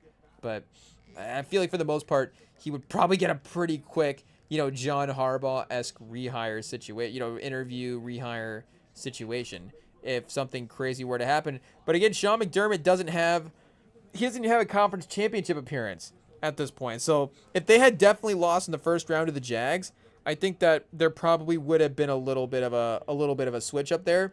And especially if it's a close game like that, and you can directly point to some play calls where you're like, hey, our roster is, again, not on par with this other roster, but we've got a great player who can keep us in this game, and we just got to be perfect in the margins that we can. And if coaching is one of those that maybe you feel like is an element that you could have been a little bit more precise in and just weren't, and it cost you the game, then, you know, what are you going to do there? But probably make a change up. And Niners are able to pick up a 3rd and 11 here with a Purdy throw to Demarcus Robinson, but a flag on the field offsides on Philly, so it's going to be declined. They will take the first down, you would assume, as it was a pretty good chunk of yardage. So yeah, I don't even know if Josh Allen has saved McDermott's job, because again, there's still going to be some real eyebrows. It's like, so was this the best sort of, you know, Sean McDermott game? But for the most part, he definitely at least locked in the fact that it's not a guarantee. It's not a guarantee, you know, if that's something. So I don't know what that means. If you're okay, if you lose, you know, we're going to go get a new coach, or if you win, we'll keep you around for 5 more, 6 more years. Like, I don't know if that seems like it has to be the scenario as well, too. But at least where it's like, okay, you know, next season, one more chance. We'll still bring a lot of the core back. We still got a lot of the guys, of course, the main guy. And, you know, we won't mess it up too much. But speaking of the out routes, chat, Purdy throwing one, look a little bit risky this time. I think it was an overthrow, so maybe not too much to worry about. But the defender undercut that pause. Can I say he undercut that in the right way?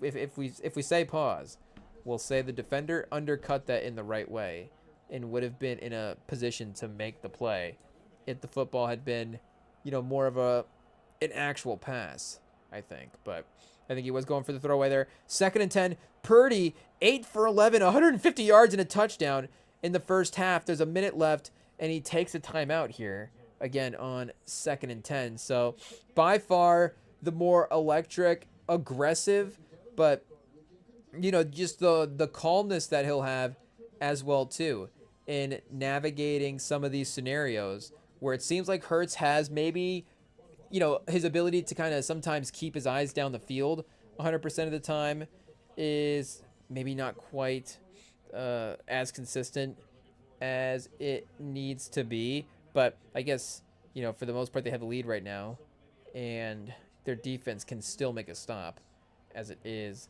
2nd and long. So pause. Ayo.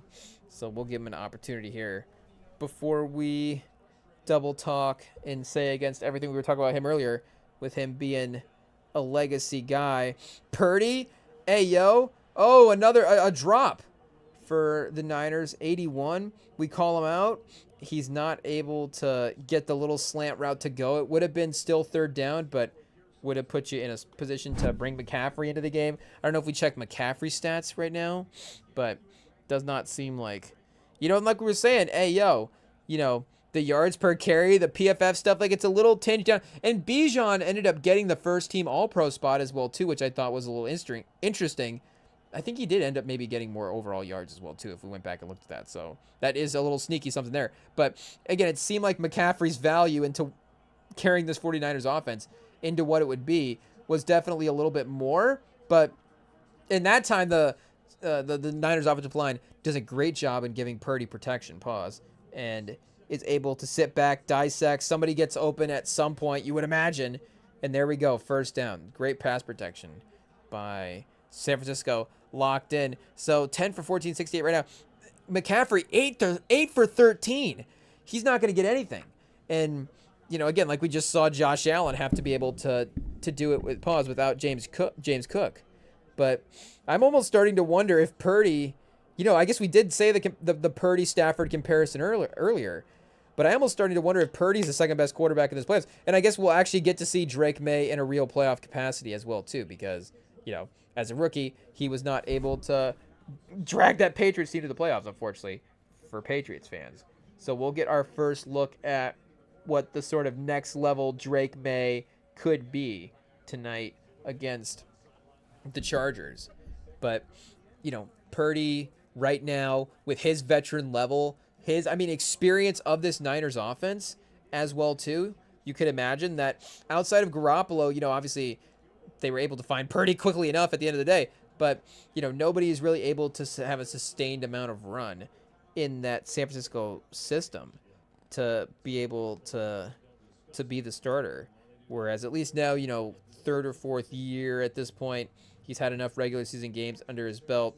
It's got to be a little bit, more second nature. And Shanahan's going to have one of the more, QB friendlies. But I think for what Purdy can be capable of from a second playmaking type level is, obviously going to bring a little bit of a different element. But, for him to fully comprehend, I think also what Shanahan have happened there is going to just in general take a couple seasons as well. But yeah, he is at least, the statement should be at least he is making the case for being the 2nd best quarterback in this playoffs, because he hasn't necessarily had the crazy throws. Like Stafford had some throws where, again, he is just going to be a little bit off target. Oh, Purdy, as we're saying that, fumbles it out of bounds on a 3rd and 5. But the impressive play call with the run there, is this going to get him in field goal range? I guess it just dawned on me, just looking at the clock now, there's 1 second left in the half. So he got out of bounds just in time, and I don't even really know what's going to happen here. Hey, yo, we got a fumble, but he may have been out of bounds. The fumble didn't quite go out of bounds, and Purdy didn't quite go out of bounds, but Purdy went out of bounds after he fumbled. So, yeah, we're going to replay here, and I'm going to need to see again as well what happened. Did the knee go down? Okay, maybe the knee went down before he fumbled. I guess that would be the easiest way to save this play. Would just be to check that.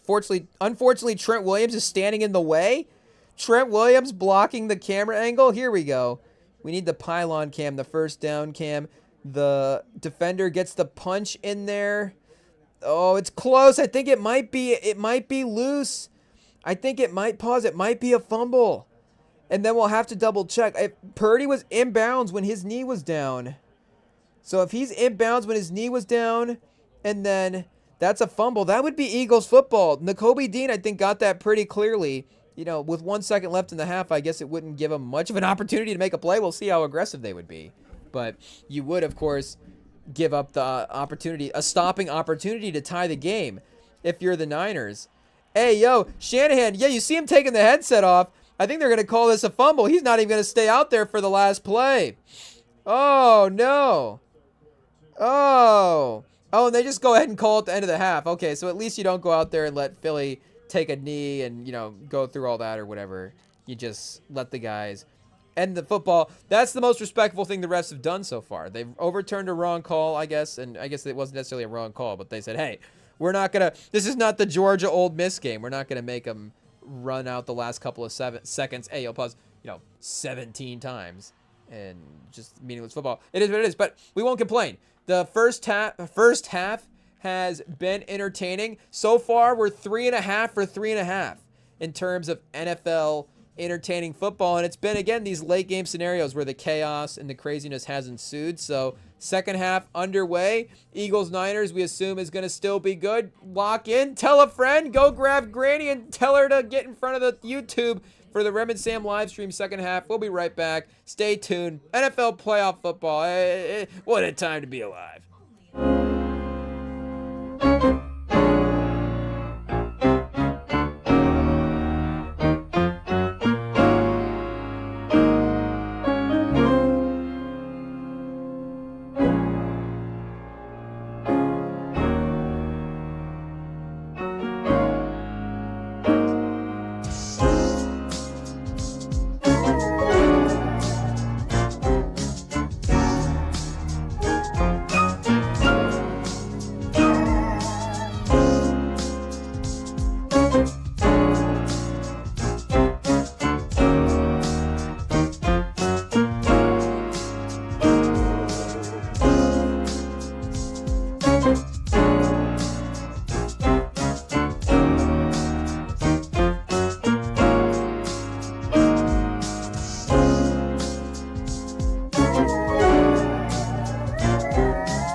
right, we're back, and we said that we might have to wait till the end of the game. If the Eagles win, and somehow somehow they win, maybe they're able to criticize Sirianni and still be happy with the performance of the game. Well, we don't actually have to wait till the end of the game. Turns out we just get to wait till halftime, and it's not even the Eagles fans; it's the announcers. It's Terry Bradshaw, it's Howie Long, it's it's Strahan. It's these guys. I don't think Gronkowski said anything about Sirianni, but Strahan. I think maybe the Giants fandom. I don't know if he is a part of that there.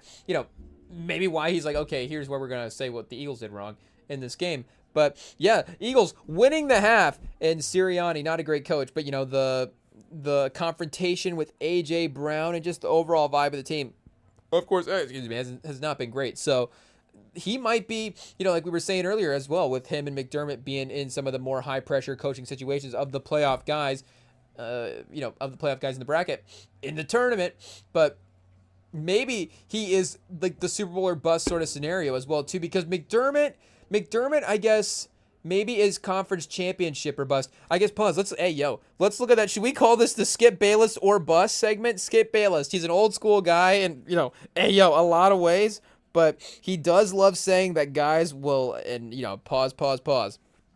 He does love saying that guys will bust. It is what it is.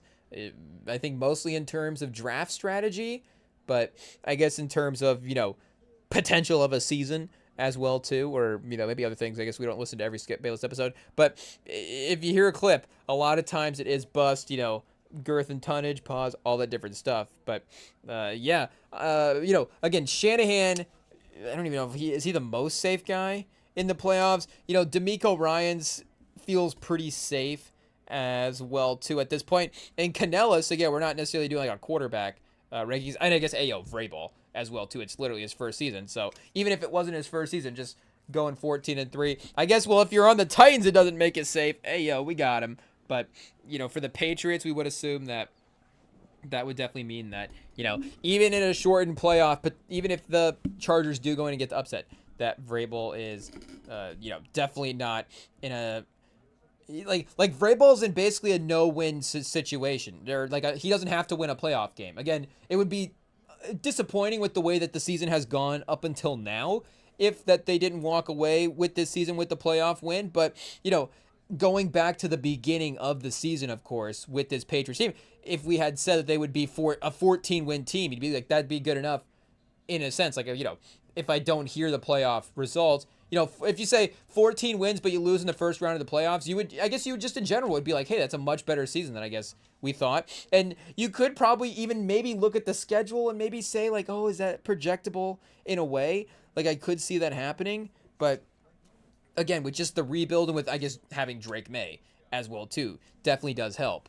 But he is, like we're saying, a guy that definitely seems like he doesn't have to win any playoff games to be okay. I guess like we're saying, the 49ers could lose this game, and it's not like I don't think you would start to get feisty with Shanahan. Again, you do lose a playoff game, and there is that stunnedness where we're like, okay, yes, it makes sense that they could lose to the Eagles, but then it actually happens in the season's over, and you're like, oh man, that is a little bit more abrupt than we thought. Like, is that, I can't believe one round pause. Is that all the time that we had? Hey, yo. But, I don't think you would get super crazy there if you're the Niners. Not even John Lynn. Like, what are you doing? You're getting healthy. You're bringing some of these guys back. I guess the more important part for these guys, and again, it's halftime here, with the way Purdy's played, you can't at all count him out. It could be tied. I guess the turnover does matter. It definitely does matter. Those 3 points do matter. We have to remember that for sure.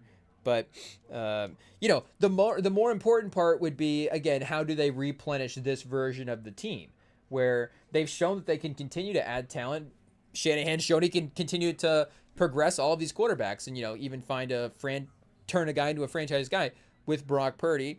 And again, like we're saying, they're still able to get those productions from guys like McCaffrey and Trent Williams and still rely on these superstars. But, they have definitely, if we can say respectfully, I can't think of a better term for it now, but, they've definitely squeezed the life out of this team. That's for sure, in terms of, I think they've maybe maximized the run. They've definitely maximized, I think, the amount of years that some of these core guys could have together in terms of, again, then just be like making those star level plays. And, like some of those defensive guys like Fred Warner, they don't even have right now to count on in that way. But it would just be them continuing to replenish and recoach up and rebuild the roster, I think, over the next 2 years or so for those guys. I think Sean Payton, again, gets the first round bye, so I don't know if that's technically a playoff win. Would definitely be disappointing if they lost a playoff game early on. If it's, I guess if the Texans win, I guess you do have a 6 seed. So, but if it's Josh Allen, again, it's not necessarily like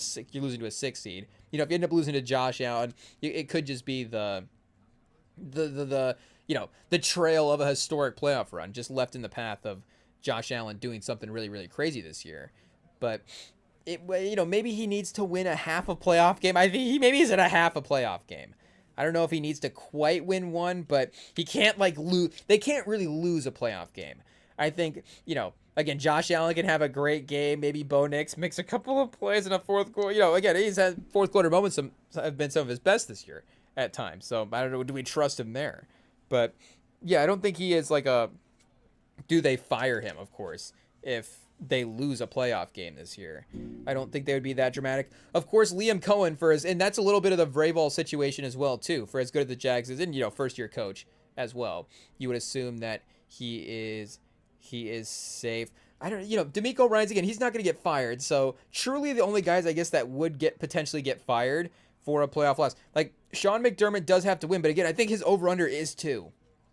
I think he does have to win 2 playoff games. Again, I don't necessarily want to be the guy that calls for divisional winning head coaches to get playoff wins and I think Tony Dungy is a Hall of Fame all-time great coach as well too, but he could be maybe a name that I don't know if you can find yourself looking elsewhere at times. I mean, again, Tampa Bay obviously did when they went out and got Gruden, and at some point the Colts, they're just going a different direction as a team in general. And Dungy, I guess, retired as well too.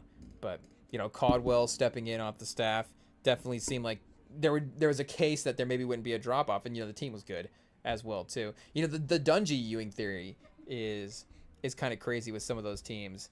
But, McDermott, it's okay, if you constantly have to some level of playoff success, then maybe there is that last level of, you need those quote unquote random breaks or playoff player performances to actually break through. Again, like Andy Reid maybe is the better example of, again, respect to everybody that he had on those Philly teams and going up against Brady and Belichick, in the Super Bowl there, that one time is obviously, a tough matchup.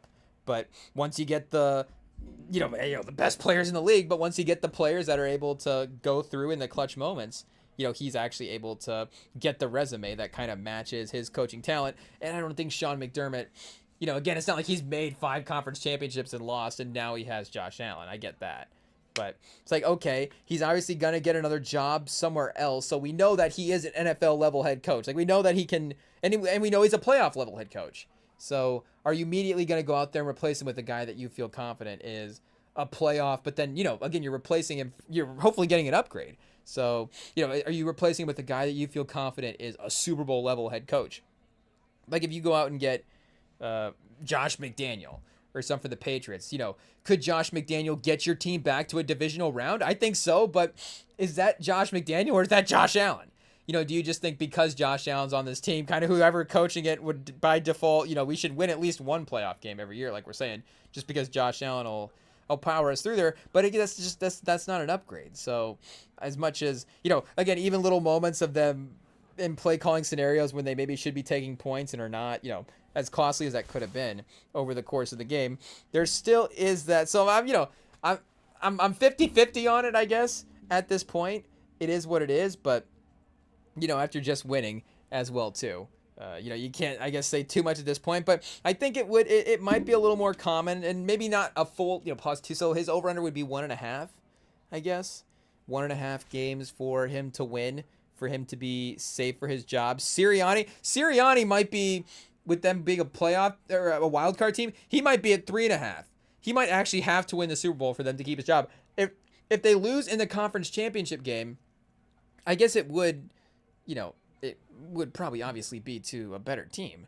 But if it was to, I'm just trying to think of the visual of how the Philly fans would react to them losing to Seattle or them losing to LA. And I think Philly as well too. Again, like we go through the roster, they do have one of the better rosters, so there is that maximization of it, of having Sirianni at the helm there. And like we're saying as well too, mostly just kind of the vibe of the team. Like if you're able to bring in a coach that is able to get the guys on board in a little bit of a, you know, a little bit more of a unifying way, then maybe that alone is enough to continue to help raise the ceiling of what some of the talent could be on this team, because this team can be around for a little bit as well too. Like we're saying, this 49ers team is, you know, maybe they're having to retool around Brock Purdy and, you know, Demarcus Robinson in the offseason, but Hurts, he does have the contract, so he is there.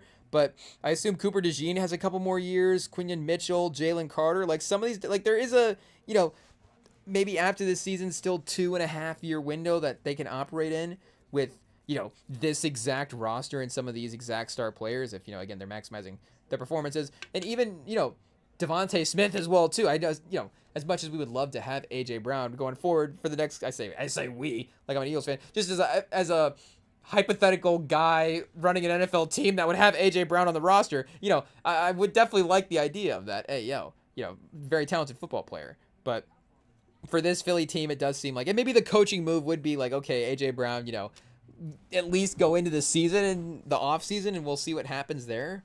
But you could see him retooling around Devontae Smith as if he has to be the main receiver for the next couple of years, and that's obviously not a bad thing as well too. He's a great option. But yeah, Sirianni is like we're saying, under some pressure in this game. It is what it is. So we'll see how they're able to handle their drive, and so is McDermott as well too. But do we have to shout out a guy again with no pressure, Ben Johnson? I think Ben Johnson might have been at a half a playoff game. I think maybe they did need to get that Packers win, but with the way that Jordan Love and the Packers offense was cooking there for a second, it was kind of like, oh, you know, maybe we did underrate this team a little bit. Again, you do have the Parsons injury and some of the, you know, I think what their defenses could be, and again, that goes to Saleh and some coaching as well too. But whatever the end of the day case is, I think with the 49ers defense, they would be able to sustain some of those injuries a little bit better than the Packers. But we just saw the Bears put up 40-some against the Niners as well. What was the score to that game? Let me go back and double check, because if that is the matchup, then, you know, maybe the Niners defense playing well in a game like this doesn't matter at the end of the day. But yeah, Caleb Williams might end up moving up the playoff trust rankings as well too, with the way he's playing. And I guess depending on what happens with Drake May tonight, but you know, could be a great playoff run for that draft class as well too, and could be one of the more competitive playoff draft classes that we have, because I still don't think we can count Jaden Daniels out from those conversations. You know, we haven't seen, I guess, the sustained opposite side of those performances, or him in the playoffs, you know, having the other games as well too. I would still think him healthy with the right team around him could be a high level guy. But yeah, those are just Purdy's basic numbers. Yeah, they gave up 38 Chicago. I guess they scored 42. They were the team with the 40 in that game. But yeah, I thought maybe it was 48-32, but no, 42-38 was the score of that game. So again, their defense maybe can be a little susceptible, but I guess the matchup to Chicago can be favorable if it does go that way. But yes, in the fourth quarter, Caleb Williams is kind of becoming a trustworthy guy, and he had a little bit of a Trevor Lawrence-esque kind of start to the game where, you know, again, one of the Lawrence picks early was just kind of like, oh no, is this the game that we're headed for? And Caleb Williams had one where he threw it right to the Packers defender, to where the point was like, yeah, but this has to be, you know, miscommunication or something. You know, it was like literally right to the Packers defender. And was Loveland the target in the area? He might have been, because he was the leader for the day, but he was in the vicinity where you could see him right there, but did not break off. I guess you would assume in the right way. And he just, you know, maybe I would assume the receiver had made the right move, because again, the defender was where the pass went. Hey, yo. But at the end of the day, he's clean enough in these second halves and in these fourth quarters in all these games this year, where he is still able to get this winning result. Oh no! Is that a fumble for the Niners? The Philly hops on it. Zach Bond. I think it's going to be incomplete, though. That looked like a forward pass. Yeah, 2nd and 10 for San Francisco. But, yeah, he is. And with the Bears' abilities to get turnovers as well, too. and they do have a run game. Like, the completeness of the team is there. So, again, I think that the general consensus around some of these NFC West teams is a little bit higher. And, even though the 49ers with Purdy haven't made a Super Bowl, they have been a more consistent playoff presence. But going into Chicago, of course, is going to be tough as well, too. So, I'm not saying I'm feeling confident about one win versus the Packers. Our multiple Super Bowl picks, one of them's got to be right. But the Bears do seem like a feisty team, and it would be fun for Caleb Williams to continue to prove people wrong in a way as well too with his performance. And again, we forget that at this point kind of what the labels were, I think, on him as a talent. And I'm not saying that, again, how many times can we bring up Mahomes' name? It's just a default name to bring up these days. Hey, it is what it is. Not to say that he's been, what was it, Lamar Jackson? I'd say he's been Lamar Jackson as like a quarterback at the end of the day. But I don't know. Maybe it is in that point where you get to that conversation where it's like, do I want, of course, the high-level performance over the course of all the games, but then I get these kind of clutch drives, or maybe kind of a clunkier 4 quarters, but then clutch drives for Caleb. And Lamar has also been on the the other side of some of the maybe more random unlucky plays in the playoff stuff, and even just random stuff where like his own receivers. There was one earlier this year where like Mark Andrews cut off a touchdown to where it was like, is he throwing it to this guy in the back of the end zone, but then the tight end underruns the route and bats down his own pass on accident. It's like, wait a second, what's happening here? It's like, hey, they just signed Mark Andrews. Something's not adding up.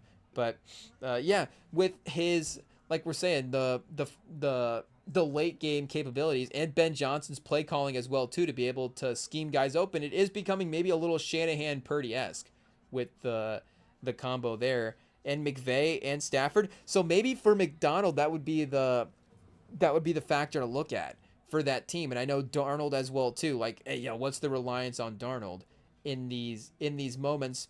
And I'm not totally like out. And again, we haven't seen the Seahawks play yet. They'll play next week as they are the team with the first round bye. I guess at this point, I'm not totally, I wouldn't be like completely unsurprised if Sam Darnold had a good couple of playoff games. But, if it's like, okay, maybe Caleb Williams is going to emerge, Brock Purdy's playing well, Stafford can put up some good stats. I don't know how, is there room for all these guys to play well in the playoffs? Maybe, absolutely. But if these are the playoff performers, maybe Darnold is going to end up just, the football math of it all. I don't know if he has to be the guy that's, not on the side of the high-level performance or whatever. Again, I would still think like JSN, they just feed JSN like 15 passes, 20 targets in this next game, then their offense is still able to do something, and their run game, of course, has been super effective. But again, Mike Macdonald, the reliance that we have on all those coaches is definitely there as well too, with Ben Johnson getting into the mix now and getting a playoff win and turning this Bears things around. And definitely trust Macdonald, and their defense is, very reliable as well. So, I don't want to just count him out because he's not one of the offensive focused, minds of those head coaches. But yes, definitely would be probably an advantage that I would give the other teams, even if it is a really, really, really close ranking as well too. And even if there is reasons to give McDonald credit, again, like a coach of the year scenario for what he did this year versus some of those other guys, I think with Shanahan being able to elevate this roster with the injuries, again, with Ben Johnson turning this team around from what it was, last year.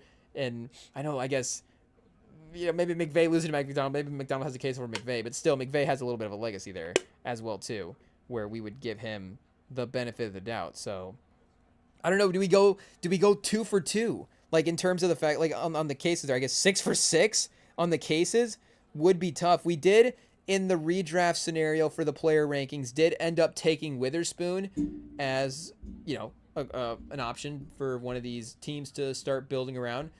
And I'm trying to think, did we end up taking one of the linemen as well too for Seattle? I don't know. But if we pick all the other teams' quarterbacks and all the other teams' coaches over Seattle, it could just be a bad take. But I don't know if the ranking would be unconsensusly like way off as well too. Again, it's if we're going McVay or Shanahan, I guess, I don't know, does that have to be biased or consensus? I don't know, but McVay, Shanahan, Ben Johnson, Mike Macdonald for those 4 coaches, and then again, we're leaving the Eagles out as well too. of this conversation. I guess Sirianni is an offensive-minded coach as well. Or was he a DC? Hey, now we don't remember Sirianni's. He might have been and he was on the Colts as well too. What was his role in Indy? He was a hype guy. I think he was the offensive coordinator in Indy. Shout out.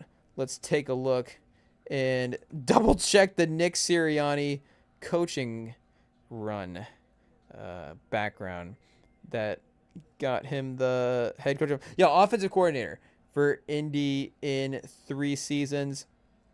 Total in points per game, 13th, 12th, and 2nd. So, 2020, shout out. The Phillip Rivers year, was that not the Phillip Rivers year? Phillip Rivers got Nick Sirianni a job. Phillip Rivers responsible for a Super Bowl win for the Eagles, technically, maybe. I don't know. But, so he would maybe go into the same coaching pool of the guys that we mentioned. I don't know, maybe McDonald versus Sirianni. Maybe now we have the case as well too. Darnold over Hurts. I think maybe Hurts still we go over Darnold, but if we're just ranking the NFC in general, they would be maybe a little farther down in those core spots. And Purdy makes the first big mistake of the game. Oh no. Maybe we need to stop gassing these guys up, but it's Quinyon Mitchell, the Pro Bowler. So we were saying the talent on the, we were saying, I don't think we had a Pro Bowl vote, but the talent on the Eagles defense, of course, these high-level playmakers are there, and Quinyon Mitchell gets the first turnover play. I guess the turnover at the second half as well, too, even though, it didn't end up really resulting. It, more so just resulted in the end of the half situation as well. But I don't know what Purdy is saying to Shanahan there. It did seem like a little bit of a tough throw. Shanahan, I'm sure, as always, I'm sure it's a little bit of going both ways. But, maybe this is the Hurts factor of it all. Like, it definitely takes the whole game with Jalen Hurts, but over the course of 4 quarters, sometimes the safeness / just, the fact that, he doesn't turn the ball over as much as you want to say, and it does come down to that a lot of the times. He is safe. Like, he will take his deep, pause. He will take the shots when they are there, but he is not going to maybe force the aggressiveness the same way that some guys do. And again, for Purdy this year, it's been really great. It's allowed this offense to be very, very dynamic, and it's allowed him to, just be a better quarterback overall, just a more trustworthy quarterback and what you can run. But, the Eagles have the ability to get some yards after the catch with a lot of these playmakers. You get a guy like Barkley there as the running back, or, of course, Goddard as the tight end was a great option for this year. And if you can move the offense down the field by just consistently hitting Dallas Goedert and consistently hitting some of these underneath routes, then why not? And in the day of extending the play as well too, like, I feel like there is an expectation that when the guy extends the play, it needs to be a big play every time. And again, the over-under for Mahomes references for this pod is like 35.5. So, we're cruising our way there. But, for Mahomes, that's the stereotype. And that's when we think about that type of, in that lane of player. For Josh Allen in some of these playoff games, the stereotype is, even a guy like Russell Wilson as well, too. Where, again, has Russell Wilson had is he on the playoff level of even a guy like Josh Allen at this point? But, Russell Wilson with the Super Bowl versus Josh Allen without, we'd still take Josh Allen. I don't know. But Russell Wilson running around behind the pocket and then rolling out and hitting a guy deep, is, something that we've definitely seen time and time again over the course of his career. But if a guy is, keeping the play alive and checking it down, and the guy goes for 8 yards, and then the guy goes for 12 yards, and the guy goes for 7 yards, like, it's not worse. Maybe it's not as dynamic, not as highlight worthy, whatever. But, at the end of the day, what are we giving credit for here? Highlights or wins? I mean, obviously a little bit of both, and everything's important to the scope of the league as a product and as, as just winning and what you're capable of accomplishing as a team on the field. And like we're saying, in terms of the plays that you can call and the offense that you can run and just the diversity that you can have. If you can, the farther you can run a play down the field, the more yards you have to work with. We're brilliant football minds over here, chat.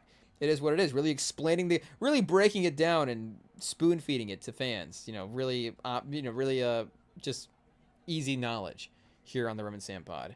It is what it is. But yeah, just because Hurts plays it safe doesn't mean it's a bad thing. I mean, he's got 93 yards in the first half, 10 minutes left in the third quarter. So, again, very, very safe, but keeps it on the quarterback draw on 2nd and 10 and does run for the first down. The offensive line, I feel like there's been a couple of times with the holds. Maybe we could double check just the overall penalties for the game. Ayo is this holding? And it was that offensive line, it was that play down the field maybe that I'm thinking of as well, too. That was a penalty earlier, not necessarily a hold. But a couple of times now, the offensive line has either wiped away or nearly wiped away a couple of big plays. Eric Kendricks, the linebacker, is the one that, I guess, forces the hold by trying to break away to make a play for Jalen Hurts there. So, again, that's a first down play.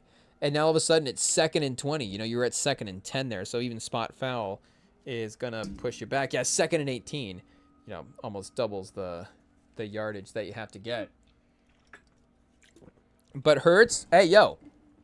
He can get over 100 yards here on the day with this next pass. I mean, they're going to give him at least 11, you would imagine. That gets you to like 3rd and 7, still pretty, confident in your defensive ability to get a stop there. Nope, just a run. Barkley, stop behind the line of scrimmage. Oh, no. Is that no trust in Jalen Hurts? What's going on there? I mean, that's a maybe you have 3-play situation. You run for 8, you throw for 4, you pick up another, I guess you'd have to pick up another 8 there on another 6 maybe on 3rd down. But if you could get to 4th and 1, 4th and 2 again, then you're talking about going for it. But yeah, I might have gone with the pass there in that situation. 3rd and 19. I mean, now you're in the definite pass scenario. So the run play, obviously when they don't work in that situation, feel like the way worse version of the play call. But the easy check down, also the way the way on 3rd and 19, you can just lay back and play up on those underneath routes. Really often don't get the yards yards after the catch that you would need to in that situation. You got to throw a little closer to the sticks. Pause. Hope your guy breaks a tackle, gets in. Pause. It is what it is. But 4th and 14, yikes. So the holding penalty totally kills the drive, and now they have to punt. So Hurts, at what point in the game will he get 100 yards? Do we have to set the over-under for stats? I mean, he's pushing it, chat. Hey, yo, pause. He is going to really, stretch the limit for for us in the quarterback rankings over here. It is what it is. But, hey, yo, to talk about the other playoff games, that happened as well, too. Talking a little bit about the Rams already. I don't know if we can get super excited about a team losing a playoff game, but, it's exciting that the Panthers were able to keep it close with the Rams. What was the line for this game? This one we'll actually double check here and see if we can find, because I think it was pretty favorable for LA. And again, the record as well too for Carolina, it's not like they're just totally being disrespected based on the fact that the Rams are maybe a trendy Super Bowl pick. It's like, there is a regular season aspect to, again, why they may be valued on a point spread in a little bit of a different way. But, and I guess, hey, yo, we're not going to be able to find the odds anymore. Team stats, recap. What's going on here? Maybe it was Gamecast that we needed to get back to and see. They want to bury the line because it was wrong, probably, because it was so far off. I want to say that they were double digits, but they might have only been like 7 or 8, but still, that's decent for a team at home in the playoffs. Oh, wait a second. Oh, it was 10. It closed at 10. Pause. For the Rams favored on the road. So there's an extra couple points there. Just if they were at home, that's a 2 touchdown difference basically in the difference in the score from Vegas. So just the fact that the Panthers were able to cover that is a fun result as well. But again, looking at this, a road team divisional round, like there is a good scenario there for maybe a feisty result. And Stafford gave up a couple of plays, and Puka as well too had a drop or two over the course of that game where it felt like there was, big chunk plays that were left on the table. And I'm gonna have to really go back and go through the all 22 for the Bryce Young performance in this game, because there was a couple of passes where it's like, okay, the A+ level quarterbacks, would Rodgers have hit that receiver on the sideline, like right between the corner and the safety, and dropped that? And it's like, yeah, maybe there is that A+ tier of guy that there is able to make that throw.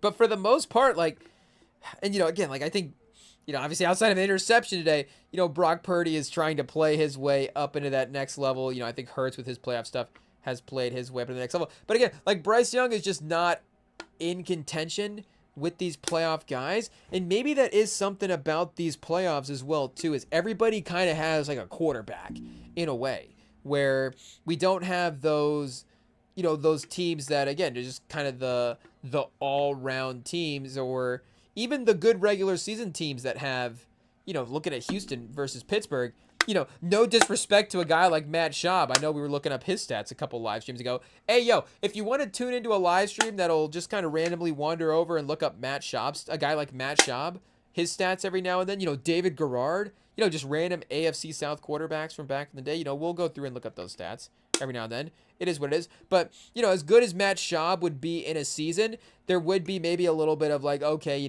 good season effect / I don't know if he's, again, speaking of that feared rankings, if Matt Schaub would ever be the most feared guy. But that one year, he was pretty good. He was a little terrifying playing that Texans team. Andre Johnson as well. Versus, again, and, we start going fear rating for Purdy. Hey, fear rating for even Justin Herbert, Trevor Lawrence after a game like this, Jordan Love even, Caleb Williams still. There's still a lot to prove, but at least those guys have that sort of franchise label that they can have. That with the way that Caleb Williams is playing, if he continues to get, maybe for everybody, if they continue to get better, he can be there for 7, 8, 10, 15 years as the quarterback. Purdy can be a guy that is there for a couple contracts. Maybe Hurts, and Hurts as well too is a guy that, but Hurts is still a starter in the league regardless. But again, these guys are starters for their teams. Cousins as well too. Cousins ultimately would just get re-signed to his team every year and end up making more money. But there would be that, I guess that John Gruden level business flirting and contract upgrading with how he was able to make his moves there. But it wasn't necessarily Minnesota had to retain him as well too, respectively. It'd be okay, we're not probably going to get a guy in the draft, and we're not really going to get a guy in free agency that we think is an upgrade, so we'll still make this move and run the team back and see what's going on there.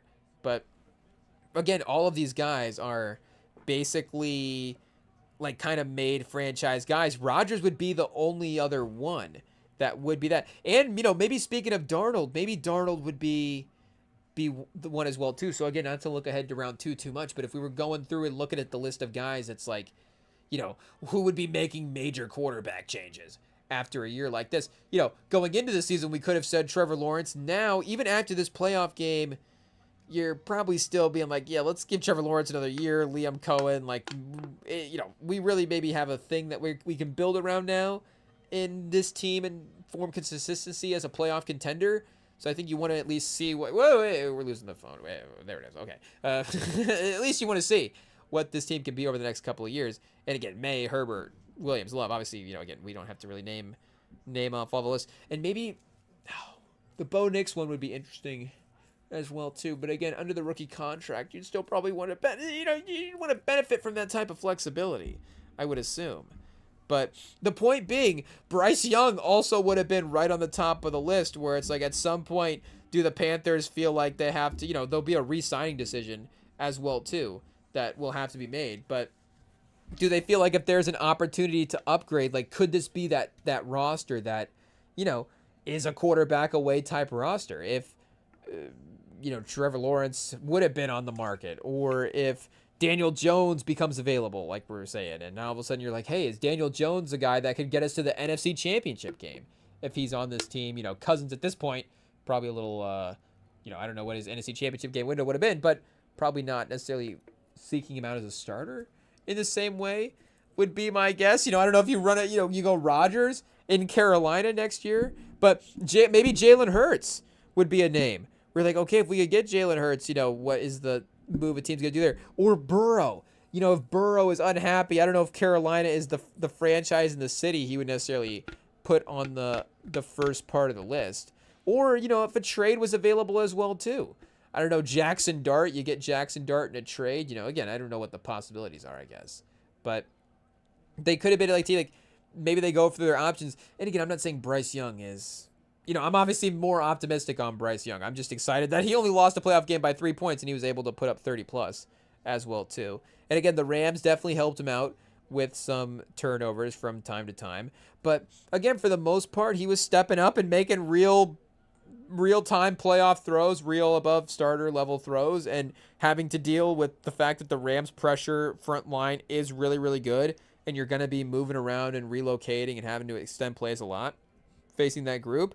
Again, he really, really held up well. I know he had a pick also, but, did he have he had a better stat line than Trevor Lawrence? Do we have to go quarterback rating? Let's do a quick quarterback rating check on the playoff performers and see what we have for a ranking here. And we, of course, still can't lose track of the current drive. Last 3 drives for Philly, 4 yards.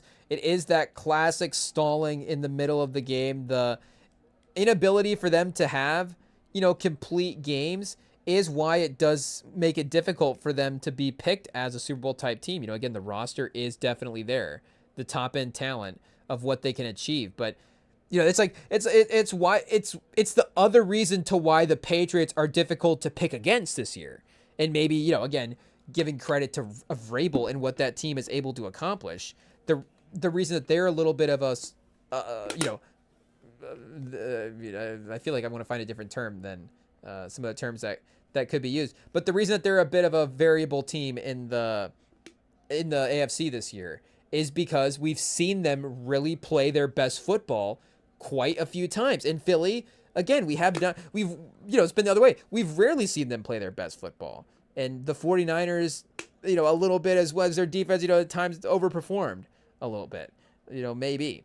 But do we have to double check the score? Philly is still winning this game. We're falling victim to the thing that we don't want to do, criticize the people that are getting this successful result. And they are driving here as well. Hurts has now crossed 109 yards. As long as you have the triple digits on the stat score, there is a little bit of a sigh of relief there.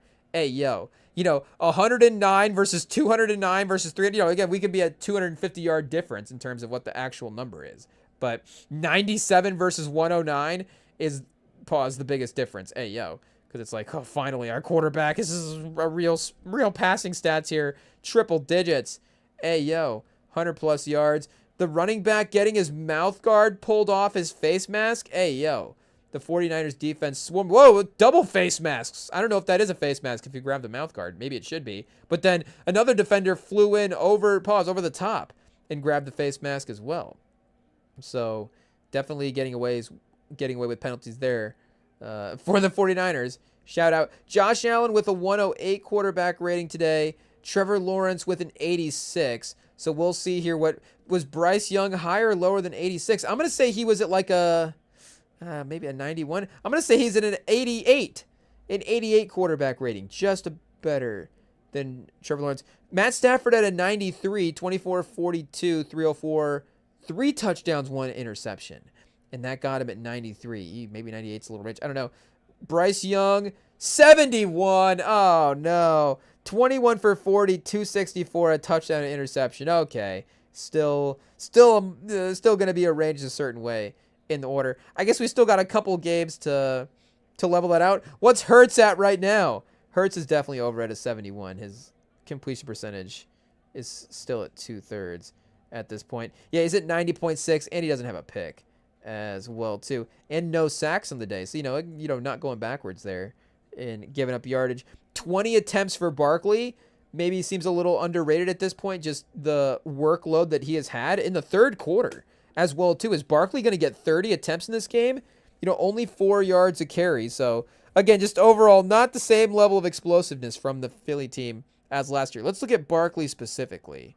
And I know what some of their defensive guys as well too. Again, just being a turnover team, setting their offensive up maybe is going to take away from your stats at times if you have shorter fields.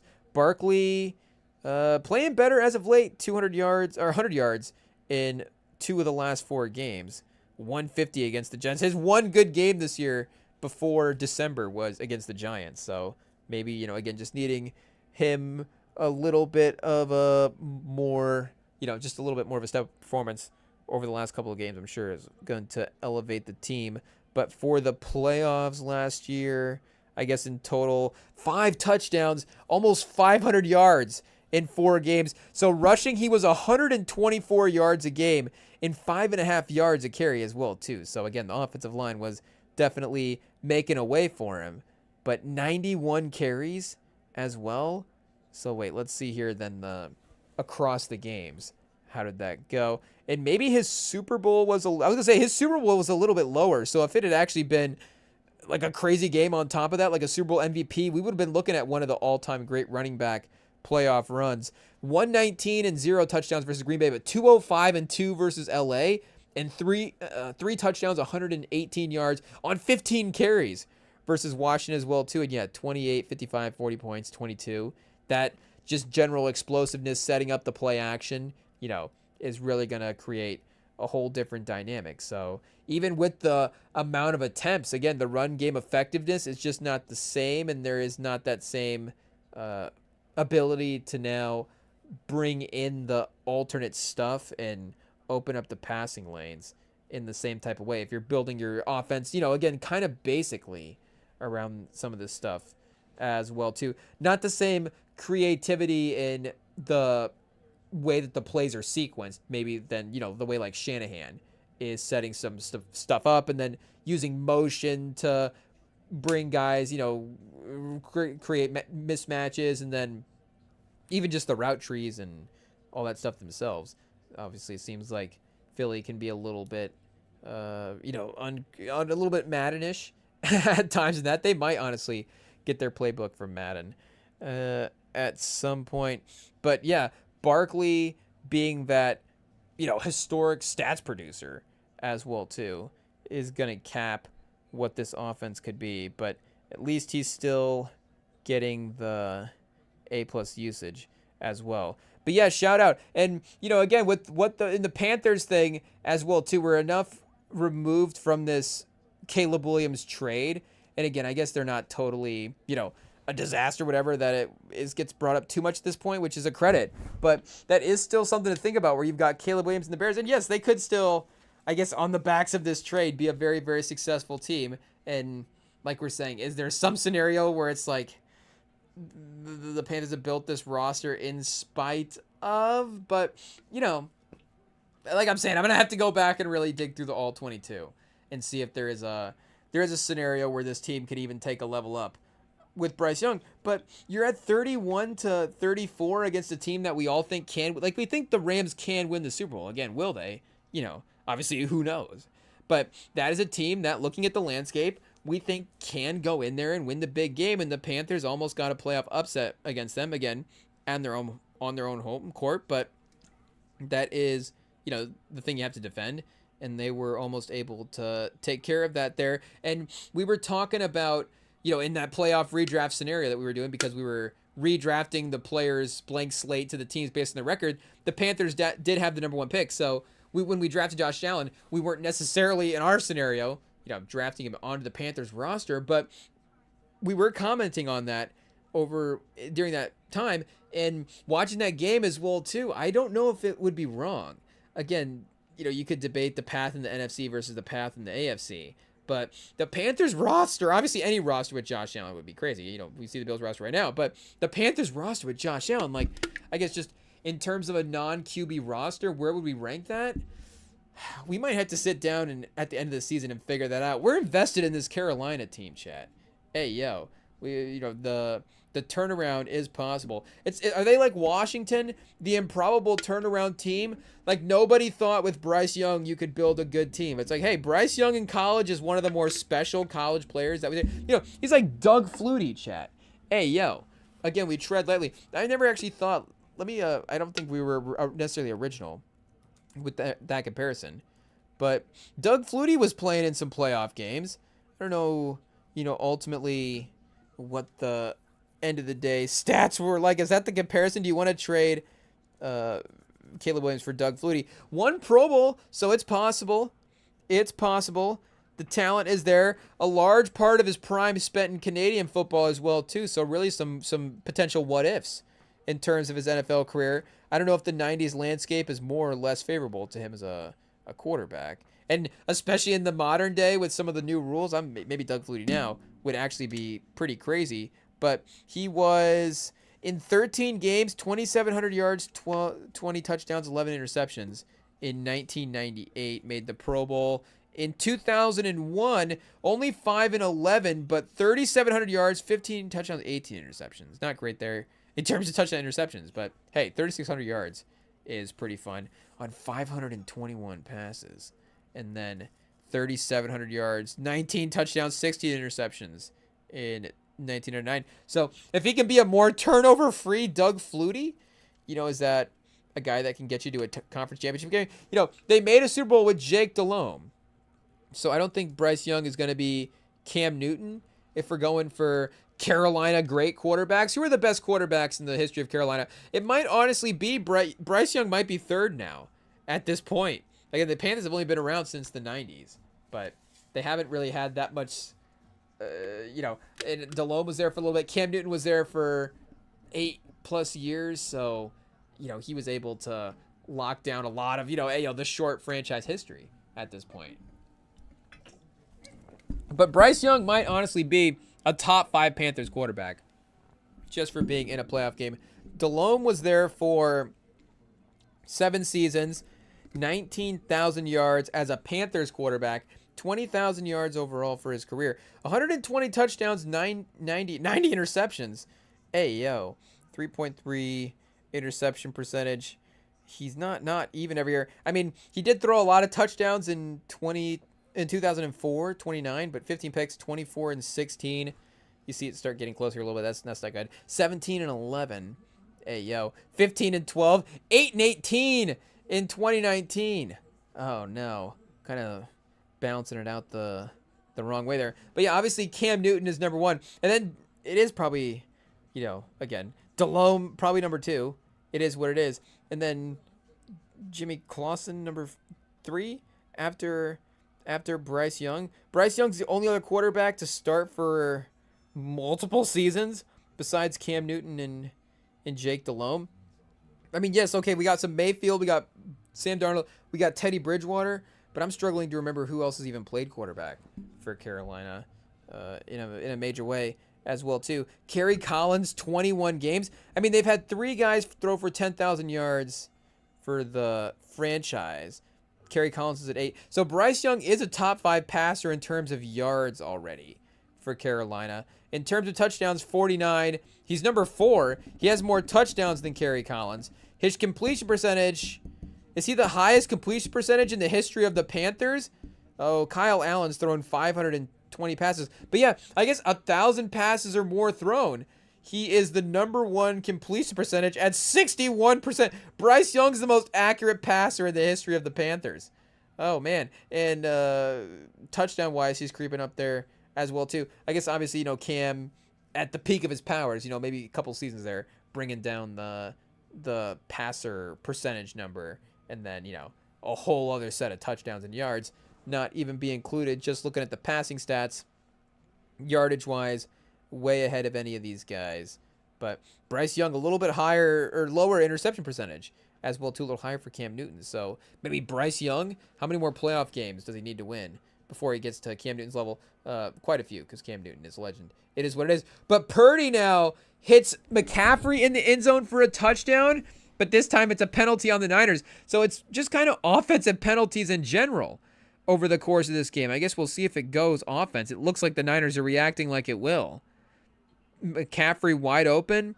Another eligible man downfield. Oh, wait, he spikes the football. Was it on the Eagles? Was it eligible man downfield or on the Eagles? Okay, the celebration kicks in for San Francisco. I think it's a 49ers touchdown officially. Jennings in the slot is going to throw the pass. Hey yo, we looked up at the McCaffrey catch. Not even the pass. Whoa, our guy Jawan Jennings. So Shanahan really can make anybody a good quarterback. Jawan Jennings out here throwing good touchdown passes. Tying the game. The Philly special against Philly in Philly. Shanahan. Oh, chat. I mean, he basically just mooned the crowd right there with that play call. Do we have to get the Joe Buck? That's a disgusting play call by Kyle Shanahan. You can't run the Philly special in Philly against Philly, and it works and ties the game, and then you take the lead on the extra point. Are they going to go for 2? Hey, it was taking a minute to line the extra point up out there. I don't know if they're reviewing something. Okay, here we go. We're underway. Oh, was there a penalty? Did they move the extra point up 5 yards? They're inside the 10 for the extra penalty. An old school closer extra penalty or extra point. What's going on here? Or am I crazy? Hey, yo. It is what it is. We got Jennings, though, again on the end around. Shout out. I mean, McCaffrey had his guy beat, but he lobbed it up there, and it was dropped right in. McCaffrey was able to track it down. Didn't really have to adjust his stride too much. Just going over that right shoulder a little bit, but honestly, it's away from the defender as well, too. And he gets nailed by Jalen Carter. Hey, yo, pause. But he has to stand in there and take the pressure. I think, going back to Trevor Lawrence and Bryce Young as well, too, like we're saying, both those guys did have impressive moments of that where you could see the gutsiness of Lawrence willing to wait for some defenders to run him down and then make some throws. But again, Bryce Young as well, too, running around was, managing like as a professional quarterback. Chet, hey, Bryce Young, he's a good quarterback. Is he? I mean, if we still have to ask, but I think, if you're competing in playoff games, there's something there. So again, 8-9, the season had to go a certain way for them to even be in the playoffs. The AFC South was gifted to them, but this team can get better as well, too. And I don't think they still have their draft pick. So 8-9 means they're probably going to get a sneaky, top fit. Where are they at in the draft? Oh, 19. Okay, so I don't know. Caden Proctor would be interesting. Ty Simpson immediately. Now we just replace him in the draft with a guy. Bryce Young to the Steelers. Again, you can bring Aaron Rodgers in for 1 year and then draft Ty Simpson. So what the Steelers could do as well, too, is just keep Aaron Rodgers and draft Ty Simpson. But no, I don't know if I would just for the quarterbacks in this class, I don't know if we're not speaking truth for Panthers fans at this point, but would you take Ty Simpson over Bryce Young? I think Carson Beck, I don't think is the guy that you would necessarily at this point as well, too, just like lock in as a first-round guy for some of these NFL teams. Dante Moore even, obviously Mendoza at this point, there's a lot of hype around him. I think if you had to be able to make a move to get Mendoza to bring in just as a franchise, there's a lot of franchises out there that maybe would do that, especially now. Like we were saying earlier, even just a couple weeks before the playoffs, a month or two ago, we were saying that maybe the Giants, if given the possibility, and again, they won some games, they ended up going down to the 5th pick, and Mendoza's obviously not going to be there at 5, but given the possibility that the Giants could take Mendoza at a point in the draft, would you pass on him considering the fact that you already have Jackson Dart, and he's kind of showing himself to be, again, like a really nice potential starting quarterback? But I think at this point, you would just maybe have to take the swing on what Mendoza could be in terms of, obviously, again, the level that this Indiana team is playing to from just a national dominant standpoint. And I think Jackson Dart can still be a really good starter, but maybe Mendoza is like a secret, secretly a guy that, not even secretly at this point, will be a star. But Dante Moore, maybe there's a little bit more split consensus on what his potential prospect level could be. Are you worse off with Canellis coaching up Dante Moore than Canellis coaching up Bryce Young? But I don't know if Panthers fans would do that at this point. And again, maybe the draft board looks a little bit different considering the way that the last Oregon-Indiana game was dramatically, in favor of one way. Maybe Dante Moore just, maybe it just becomes a one quarterback in the top 10 type of draft because of that. But if Chambliss moves up as well too, like, well, if you already have Bryce Young at that point, you might as well just take Chambliss. I don't know, but again, I don't know if I'd be jumping at the opportunity for any of these other guys besides Mendoza or the random free agency. Dak. Like, again, I don't know if you can necessarily trade Bryce Young for Dak in terms of the superstar levelness there. Like, Jerry Jones, I think, does understand, of course, what having a great quarterback can mean to not just the team's success, but then what that means to the marketability of the team as well. And Dak is able to successfully do that there in Dallas. I mean, George Pickens, unfortunately, I guess wasn't able to make the first team All-Pro, but, George Pickens was in the conversation, having a really fun year, like Pro Bowl stuff. Like, he's able to, obviously make guys super relevant and make teams super fun with him as the quarterback. But if you were bringing him into Carolina, like, the Carolina's a decent team. Like, that's a pretty good team. I don't know if Baker will go back. I don't know what Baker's like right now as well, too, going into the 26-27 season. Or, Tua from Miami. Do you go get Tua in some 3rd and 13? Hurts scrambling, chat. Oh no, flushed out. It's going to be thrown out of bounds. They're going to have to punt. So Philly is now down 1. 4th and 13. Yeah, clearly on the other side of their own field. It is what it is. Niners are going to get the ball back. Oh, chat. Brock Purdy. They have a chance to start closing the game out. The power run game. McCaffrey. What's the McCaffrey carries at this point? Like we said, he was at 8 earlier. So I don't know if it'll be effective, but at least maybe you've saved a little bit of, a little bit of room for some carries at the end of this game when you might need to start actually killing the clock with what's going on. Okay, he is at 12 right now. But yeah, if he's 10 more carries this quarter, I don't know if you want to start thinking like resting him long term for the playoffs at some point in these games. Like, oh no, can we not kill the clock? Can we not run out the clock with McCaffrey because we need to make a Super Bowl run? I think that's the point of making a Super Bowl run is, time management properly with your players, given the opportunity. Maybe a couple of huge use check runs, though, in short yarded situations. One catch for 27 yards. Maybe you continue to get him involved in the offense as well, too. But quick break, chat, before we really get into the clutch minutes here in the fourth quarter. And maybe Philly is still alive, but hey, it seems like the momentum might be a little bit shifted toward the 49ers here. Time to lock in right after this.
Okay, we are back, and the Niners are driving. And, I mean, you got the pieces that you got at this point. Again, Kittle went down earlier. Already, the Niners have a ton of injuries on the books for this year. But, is that picked again?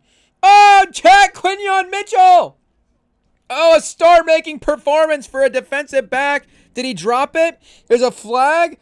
Oh, chat will let the drama play out. I don't even know what I was about to say in favor of the Niners. It doesn't matter. Purdy's aggressiveness. Is this Garoppolo 2.0, chat? Oh, no. Borderline MVP? I mean, he's even more convincing in terms of making the MVP case. Again, Garoppolo, it was never... Like, we could, I guess, check the tapes, IT. Did we ever actually say MVP for Garoppolo? I don't know if we ever uttered that combination of words. But there was like a, hey, do we need to respect this guy as an above-average starter, as a Super Bowl-level quarterback? He can make the playoff runs, whatever. Purdy, again, with some of these numbers and some of these performances, like, is he one of the, I guess check the tapes from earlier. Where is he going to get in terms of that playoff level? But now a couple of risky throws. Quinion Mitchell's made some great plays. You got to give him credit. He's an all-pro level corner. But, yeah, the turnovers piling up like this is unfortunately something that you can't have in a playoff performance. The Eagles offense, has not been able to fully capitalize in this game, but favorable field position, you got it at about the 37. Momentum has now swung a little bit in your direction. The crowd's back in your favor at this point. You needed that as well, too. Again, with maybe a slow game. Oh, and here we go. Barkley... 8-9 yards on the run. Maybe the offensive line is able to get the push that they used to have, past the end of games last year, which would, again, their ability to just get a drive here, but then just control the pace of this fourth quarter could really, really, really make things interesting. And that was a very, very encouraging just scheme play right there. I think the offensive line definitely, opened up a lane for him to run. Barkley hit the right pause, hit the right hole. Everything worked on that run. That looked like old school Eagles power running football there. Hurts on the rollout. Maybe they start stacking these plays together in the right way. Nope. Little slide. Oh, the flag for the 49ers. You hate to see undisciplined football become a factor at the end of these games. We saw it with Miami, actually, of course, in that game against Ole Miss, and maybe almost affect them in giving Ole Miss the opportunity to drive the field late. But Hurts with the slide on 2nd and 2. He's already got the first down. The quarterback hits are never going to be received favorably almost in any way. So maybe you just got to get away with the fact that, you don't have to do much there to get with the tackle. It is what it is. You love the effort, I guess, flying around till the play's over. And I still don't know why guys do that at this point. I get it, like, you kind of like flying over the top. Okay, Dean Blandino doesn't love it. That's good. It is more... Farrell going over the top of his own defender. Now we're turning into Joe Buck. That's a disgusting play by Cleveland. Was that Cleveland Farrell? I guess we don't want to start calling out random guys, but that's a disgusting play by the 49ers, hitting Jalen Hurts while he's sliding to the ground. Unbelievable. Okay, anyways, back to the game. As he shoots the moon to the fans, I still don't know what the better... Maybe we'll pause. We'll put up a poll. I don't know what the better clip is from the announcer perspective. Is it Collinsworth saying, shoots the moon to the fans? Or is it Joe Buck, of course, going... It really is the perfect just, AO build up. Like, again, the Collinsworth clip is funny, but maybe the Joe Buck placement of the clip is funnier. If it was in the other order, I don't know if it would work as well. If it was Joe Buck initially being like, oh, disgusting act, and Collinsworth was like, oh, he just shoots the moon to the fans. Like, that would be a funny response from Collinsworth, and Aikman coming in third there, pause, Ayo, with the, and now let's just get back to the game, is a funny, segue back into it as well, too. But, yeah, so it's a great, it's the perfect order. Collinsworth with the, as he shoots the moon to the fans, and that's a disgusting act by Randy Moss. Shout out to Joe Buck. It's an all-time call. We're not, I guess we are making fun of you for it in a way, but we're not saying it's, we're not sitting here being like, one of the worst calls in NFL history by Joe Buck. It's funny. It's a funny call. I get Joe Buck maybe is not like, oh, that's like the best moment of my career. But it's also like, I when I looked that up the other day to watch it again, there was a clip of him with a Kevin Clark interview. And he was actually, the question was if he had to go back and redo one call, what call would you go back and redo? And he said that one. And I was like, Joe Buck, hey, I mean, maybe if you go back and admit the Tyree call, if you go back and admit to redoing the Tyree call, that's a little bit of a different thing. But it's like, that's obviously the one you have to go back and redo, is the Tyree call. Just from a fan perspective, if I get to choose, it's like I'm choosing the Tyree call. Again, the Randy Moss one, it's hilarious. So yes, I guess there's a version where Joe Buck's a little cooler at the end of the day, where it's like, hey, Joe Buck didn't, tell Randy Moss to pull his pants up like on live TV, like, hey, like, I guess that, that could have also happened. But what's also funny is Joe Buck saying that's a disgusting act by Randy Moss. Again, I'm sure there's layers and layers that we could peel back for that. Hey, pause. But I'm sure for Randy Moss there was more layers that he could have peeled back there and didn't. So you gotta respect the. I guess he didn't peel back any layers, to be honest. Just a fake.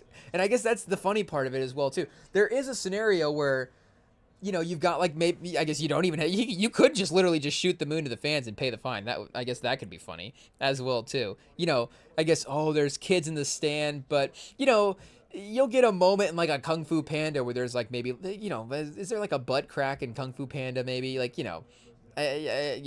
again, there's obviously worse, but at the end of the day, you could have like a compression pant situation and just go like down to like a compression pant, but he doesn't even actually moon. He just fakes the moon. But again, the clip, it's funny. I mean, maybe Joe Buck should just, I guess, I don't even know if he owns it. I mean, all you got to do is just say, you know what, I was being a corporate guy in the moment, and that's literally it. Like, we understand. We get that, he's trying to be like a company man, the ESPN Airways, there's kids. He's going a little bit over dramatic with that. And, if he's like, okay, if I had to walk it back in the moment and not totally defend myself, I probably would. But again, you're going to recall, you got to redo the Tyree call. You got to redo the Tyree call. It is what it is. And we should also mention Jahan Dotson battling one-on-one in the, for a potential touchdown, majorly underthrown by Hurts, but that sometimes can lead to a potential pass interference. It doesn't look like they get a call there. So then maybe just not a great throw. Barkley as well, too, is limping around on the sideline. So again, the run game has gotten going here in this fourth quarter. Barkley's at 100 yards now in the game. The drive has been majorly that. And obviously, 39 now that he's on the sideline. What does that mean? Maybe our Jalen Hurts stock has been covered up by Barkley this whole time. But again, they made the first Super Bowl without Barkley. Won it with Barkley. I wouldn't, is it Durant to the Warriors? I guess, maybe just not the comparison to make all the way around. Is Barkley closer to Durant than Jalen Hurts is to Steph? That is probably true. But, either way, the elite team adding a great player is the fair comparison there. And Jalen Hurts being able to, carry a team to a certain level of success in his own right, I think is the point. Just in general, whether or not it's Steph Curry level, is the next debate that you could have. But the field goal now for Philly, the extra point was the difference in the game earlier. So now, and I guess will still be the difference in the game just in general. But now they are able to reclaim the lead with the field goal. 2-point game. So now trading field goals for the game instead of touchdowns.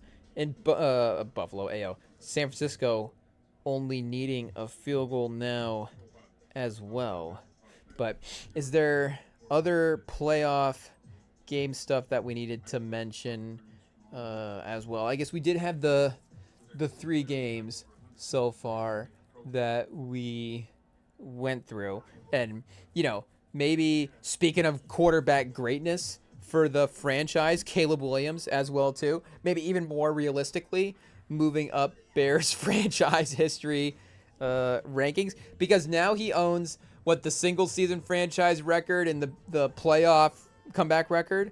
So 2 picks in that game again were definitely a little bit shaky at one point and getting you a little bit nervous for what ultimately the game could have ended up being, but the late game stuff mattered more. Swift still a little bit slower in that game. Just being poetic over here. 13 for 48, and then Monica guy as well too. Not able to maybe match some of the high production that he had gotten. But yeah, Loveland was awesome in this game, and that was a big debate, of course, over the course of the season, who was the right pick there. And we're not saying that Loveland was, or Tyler Warren was not the right, they made the wrong what are we saying, chat? We're not saying that they would regret taking Tyler Warren, is what we're saying. He could have definitely have had a great game in this game and would have potentially, given you the blocking, other element stuff that he can provide to the offense as well too. But they wanted to prioritize the receivers and the targets around Caleb Williams, and I'm sure Ben Johnson as well too had a say to some degree, or I'm sure there was. You always wonder like what approval you get, like bosses at work will do that to everybody. They'll be like, I guess again, like what approval are you getting here? It's like, I get you're approaching me before the move, but you're really just, again, I guess, and the heads up is always, I guess, appreciated as well too. You're never going to be bummed out about that. But I guess when you're like, okay, well, do I, is there an opinion to be had here? So it's like, is Ben Johnson actually making the call? Is he actually, if he is saying like, well, Tyler Warren is the guy I like, are they actually taking that seriously? Or is it just something for them to hear, and be like, oh, that is interesting. But we've done the scouting, and we actually think that Colston Loveland, you're going to love him in the offense. So again, we're not making that. It's a win-win for us, because either way, Tyler Warren is going to be a great Colts tight end, or Colston Loveland was a great Michigan tight end. So we're going to be happy when Colston Loveland is successful.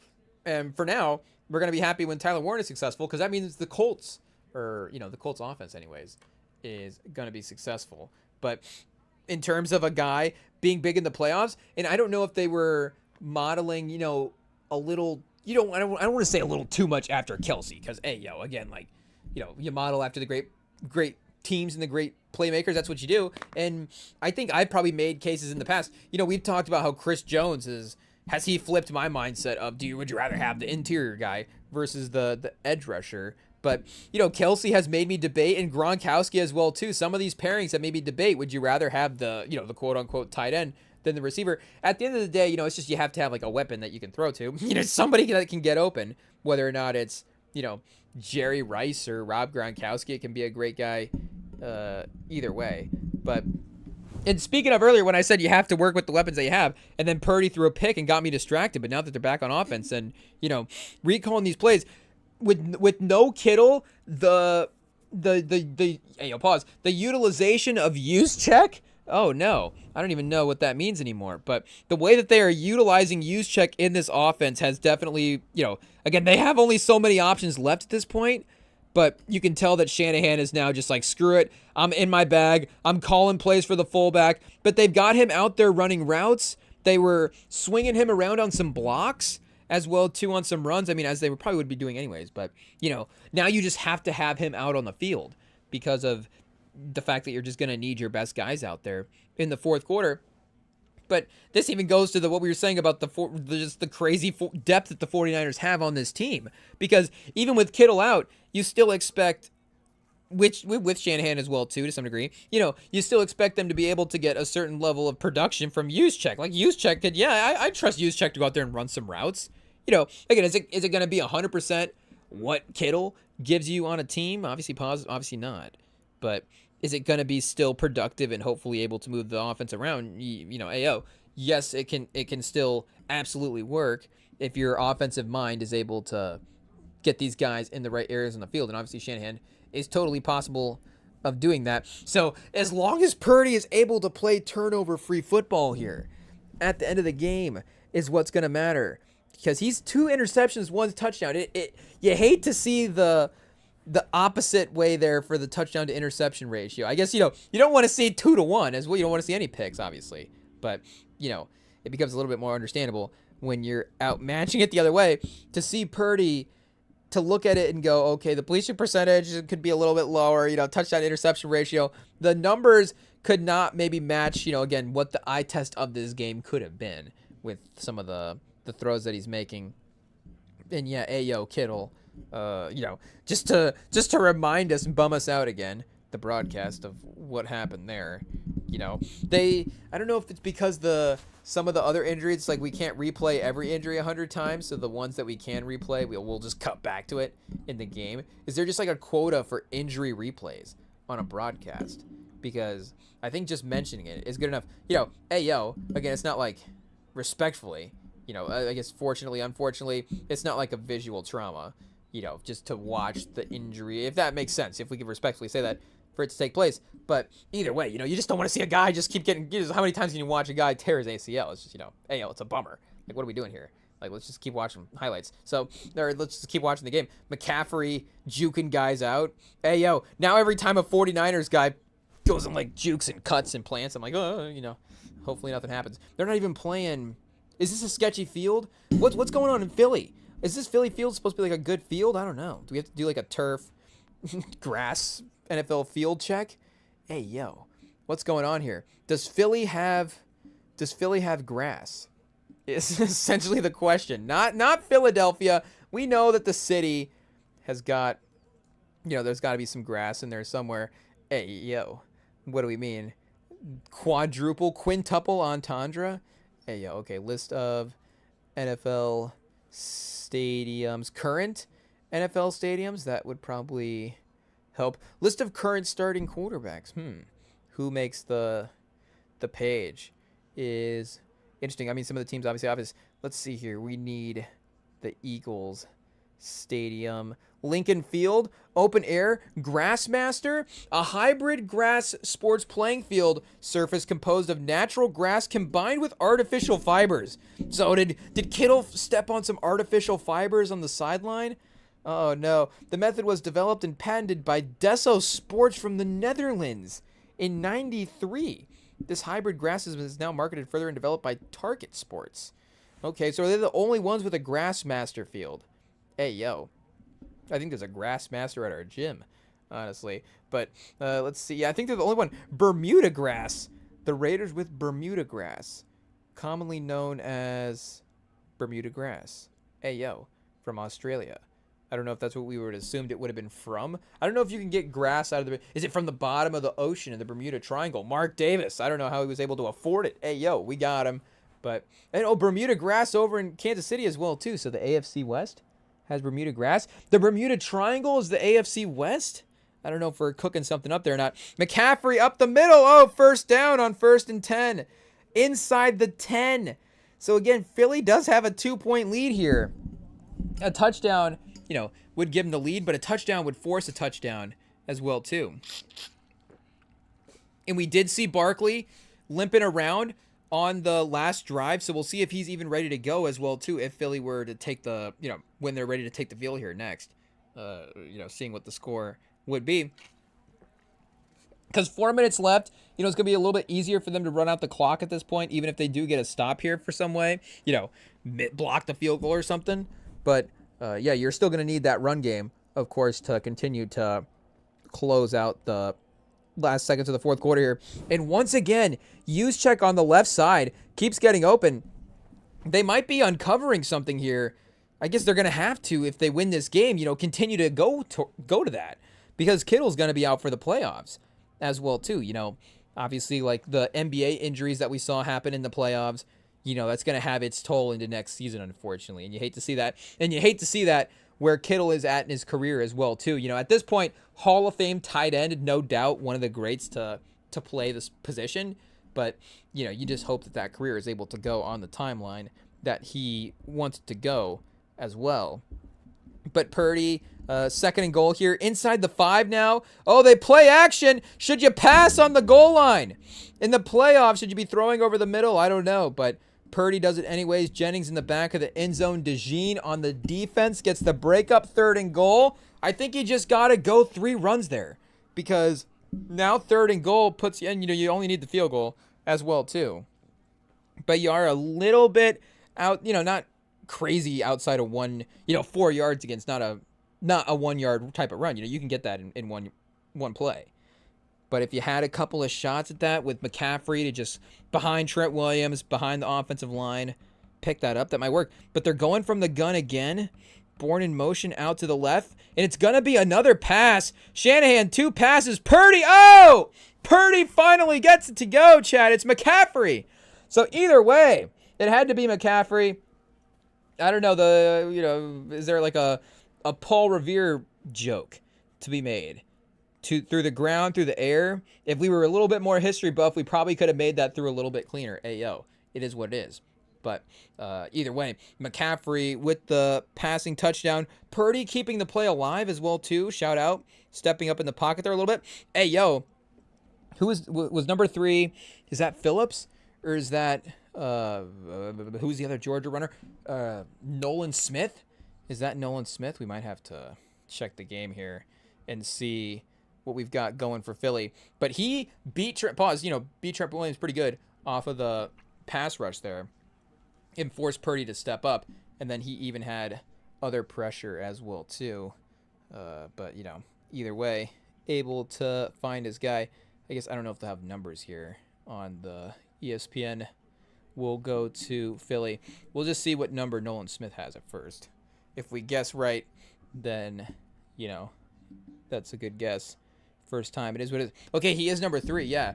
So he was the one able to, get past Williams that time. And he does have that straight line speed. Williams able to, again, run him off a little bit. So you're giving Purdy that lane to step up is still a credit, when an offensive lineman is a step or two behind the defensive lineman. You still, again, you're not giving up the sack. So you still got to give your quarterback an opportunity to make the play. But regardless, good rush from Nolan Smith. You got to give him credit where credit is due. But 3 minutes is plenty of time for Philly. Literally, this is like the perfect drive, perfect setup scenario for Jalen Hurts. If this was Mahomes, if this was Allen, and, maybe this is, again, where is this game, where is this performance going to help him fall in that hierarchy of guys? Because if this was one of those guys, like, how many guys right now would we feel comfortable with in this scenario? You're down 4, so again, you need a touchdown, but you're maxed in terms of your assets right now. Hey, yo, Grassmaster assets. Hey, yo, you've got the 2-minute warning and 3 timeouts to operate with. The run game. Hopefully, all that stuff is there as well too, to be able to put together a complete drive and have plenty of time to not necessarily be rushed with the play calling as well. But again, Mahomes only needs 13 seconds. Hey, Jay, guy, yeah, get it done quick. Pause. But Josh Allen as well. If this was 3 minutes, 4 opportunities to stop the clock, like we're saying, even Lamar. Like, I know Lamar would have, obviously there'd be the haters in this spot, but you think, okay, this is the perfect opportunity. You've got all this time, like we're saying, and all this ability to control the clock. So I don't know, Jalen Hurts probably, even with the 2 Super Bowls, like we're saying, in that tier. Here we go. Check down. Barkley. It's gonna be Barkley versus McCaffrey in this fourth quarter. Not surprising there, but since AJ Brown had those couple of drops earlier, they haven't really gone back to him too much.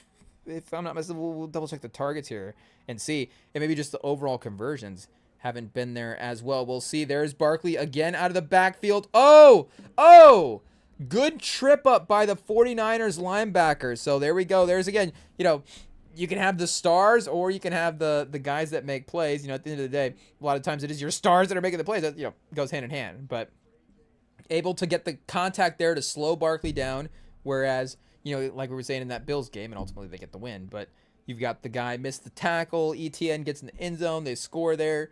If you don't have the drive, it is what it is. So 6. Oh, they show the AJ Brown stats here now to help us catch up. 6 targets for 3 catches.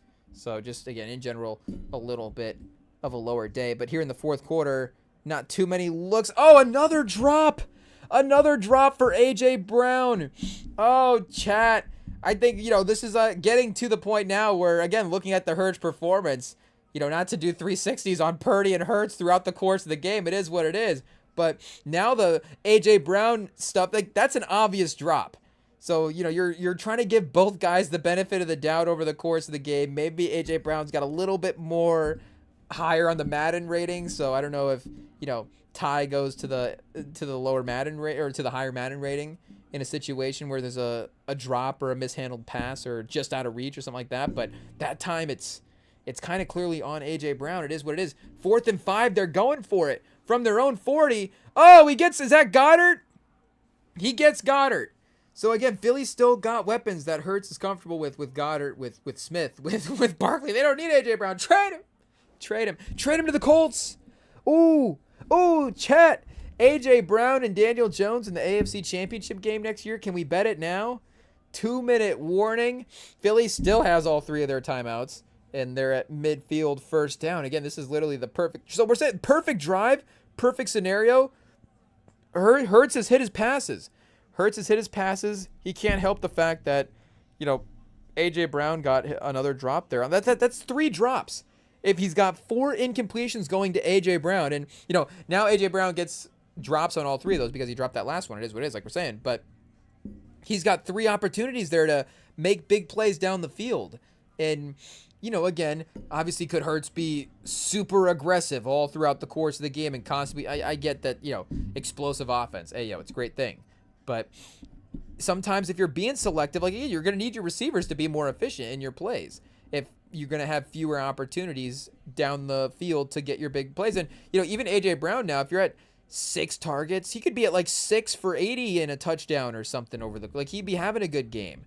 But this is again, the mentality, all that stuff, it's important. I'm sure the coach getting him in the right mindset, just the whole season, getting guys ready to go for that mental run. And, defending the title is going to be a tough thing to do anyways.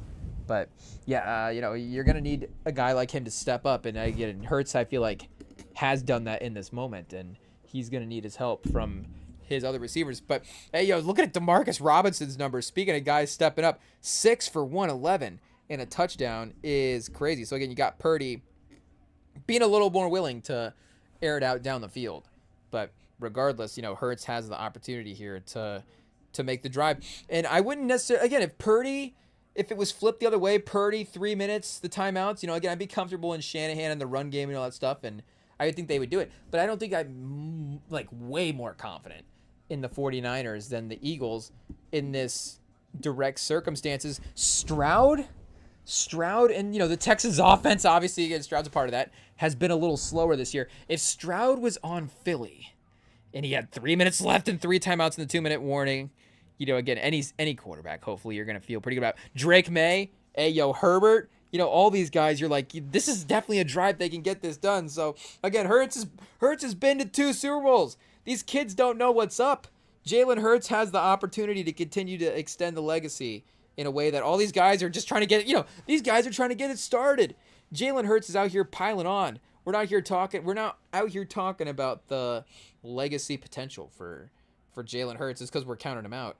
It is what it is. Wild card round, every game won by team trailing at 2-minute warning this possession. That's interesting. That could definitely go to the timing of the drives as well, too. Again, Philly's in a great spot, even if they're losing by 4. 2 minutes on the 45 with all 3 timeouts is not, you're not losing the game. It's just the timing. You haven't had a chance to take the lead yet, is honestly what it is. And yes, they get it underneath. This time it's Devontae Smith for the first down. Not A.J. Brown. It is what it is.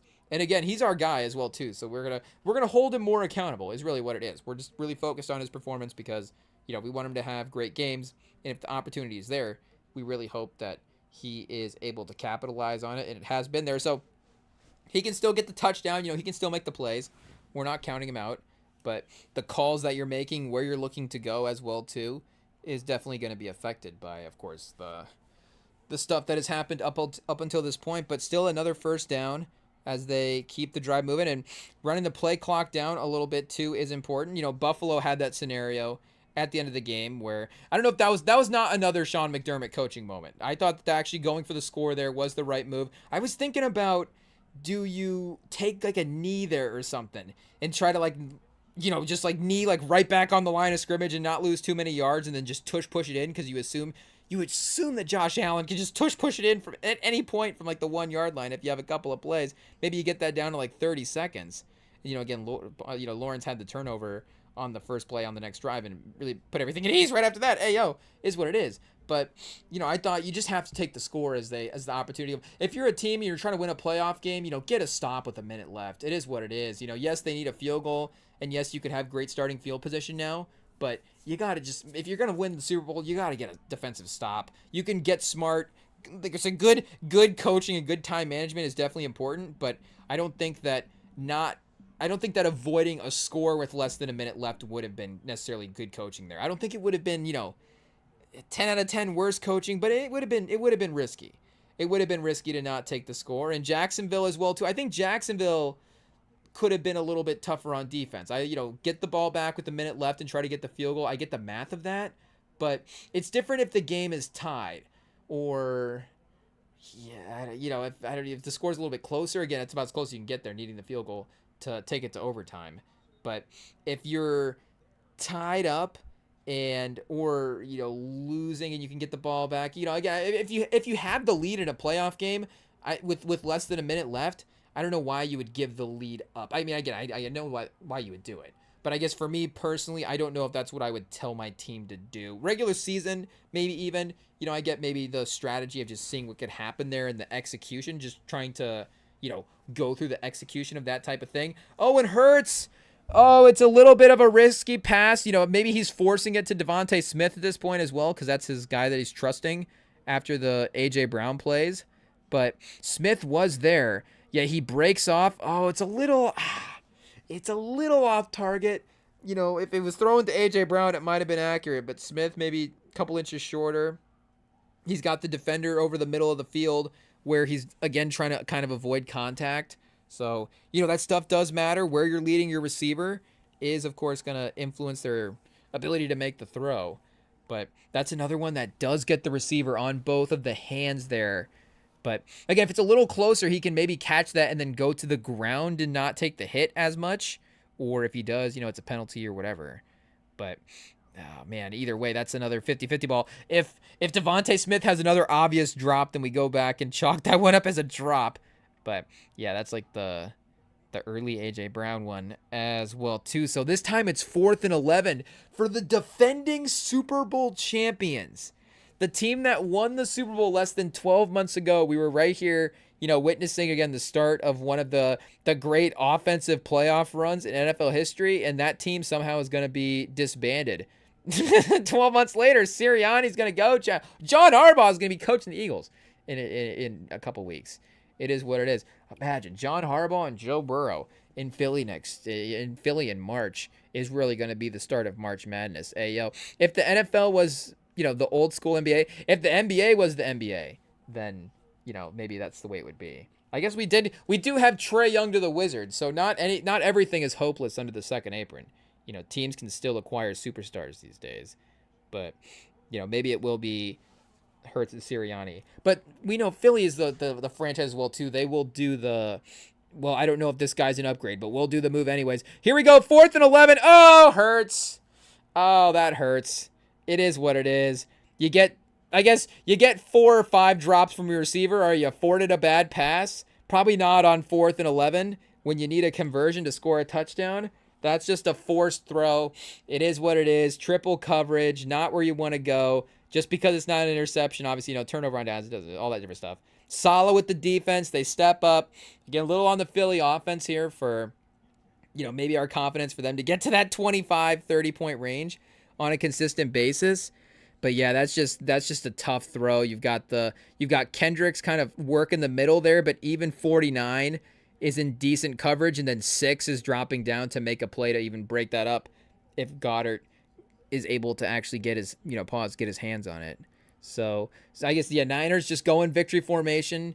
You've got 2 timeouts for Philly here. I don't think that's ultimately going to math for the time for the kneels here. Obviously, you could fumble the snap. Worst case scenario. Could they get the false start, the reverse false start, the offsides the other way, where the defensive lineman's able to bat away the snap before it gets to the quarterback. Again, their offensive linemen have been able to successfully get away with stuff with the tush push. So maybe there's some execution stuff there. And, we could go back and look at that play, obviously, see what he missed. Hey, yo. But I can't imagine that was the best choice, even if there was nobody else open. Again, you can't throw it away, but that was such a quick throw as well, too, that, you would assume that another beat and somebody might have broke open, or even another beat on that one. But Kendricks was reading that one perfectly all the way, and the way Smith's route just kind of perfectly was able to let Kendricks drop back in, close that lane up. Hey, yo. So Philly chat, we'll see if there are changes for Philly. I would not be surprised. Again, they just won a Super Bowl, so is this a Super Bowl hangover year? Do you want to overreact to the potential that you might underreact? Because again, that's basically what a Super Bowl hangover is. I guess it's a overreaction, but it's an underreaction to the performance that you just had. And maybe you just think that, okay, we run this back again. There's less expectations. We'll be more confident. We'll be more locked in, a little more motivated and ready to go. And we'll just be, a team that plays up to more of our talent level. But also just with it being Philly, if this was any other organization, I think, and, again, to go back to the Hurts drive thing, I guess, Josh Allen missed the pass at the end of the day. So I don't know if we're putting them in, against the Patriots earlier in the season, or it wasn't against the Patriots. It was against somebody else. I forget who it was. Oh, it was against the Eagles. It was against the Eagles that he missed that pass. So, again, I don't know if we're putting Jalen Hurts and Josh Allen in the same tier because of that. But, he did execute for the most part a pretty good drive and had opportunities throughout the course of the game where his receivers dropped passes. Again, not perfect, obviously, by any means over the course of this game. But if this was any other franchise, I think you would probably just be inclined to think about running it back. But because it is Philly, they are going to probably get dramatic in some of the things that they do, or creative. I don't know how you say it for Howie Roseman being on the team. But the 49ers now, of course, and these games are going to be, any playoff run, of course, is going to be brutal this year for these teams to win. But are the 49ers going to have enough left? And that's the problem with what I was saying earlier with the Bills as well, too. Is it just going to seem difficult for these teams? And the Bears, of the Super Bowl teams that we picked so far, the Bears might be the one that would maybe not seem like they have the easiest route. But I could just see them confidently, putting together the same game 4 times in a row, and I guess the Bills as well too. But again, that game today they could have lost. I guess the Niners, they could have lost this one as well, and the Bears, they could have lost theirs. So the playoffs is gonna be chaos in general, and hopefully we get more chaos in this game later with Chargers Patriots. We're 4 for 4 in terms of close games going down to the fourth quarter and going down to the last drives. I think this counts as a dramatic game. It obviously counts as a dramatic game. I don't know if it goes into the classic status game, the way the Bears-Packers game was. It is what it is. I think that might be our round 1 classic game so far. But, we've had a great competitive playoffs. I don't know if we go scoring margin for round 1. We may have to do some research. Scoring margin for round 1. Again, we'll see what the next couple of games bear out. But maybe we'll be on some historic path that way as well, too. 3 games, less than 5 points in all the games. Am I wrong about that? Bears-Packers was 4-3 for Bills. Yeah, 3, 4, and 3, and 4. So 4 games, 4 points or less. Double check. Yeah, so we've got, here, we'll double check the line for Chargers, Patriots. New England minus 3.5. So yeah, Chargers on the road. That's not too bad, but at least it keeps us, in that range for the same score if we're going by Vegas. And then for Texans, Steelers, we've got somebody ESPN +1 on the broadcast. I was like, Steelers +1? It might be, actually.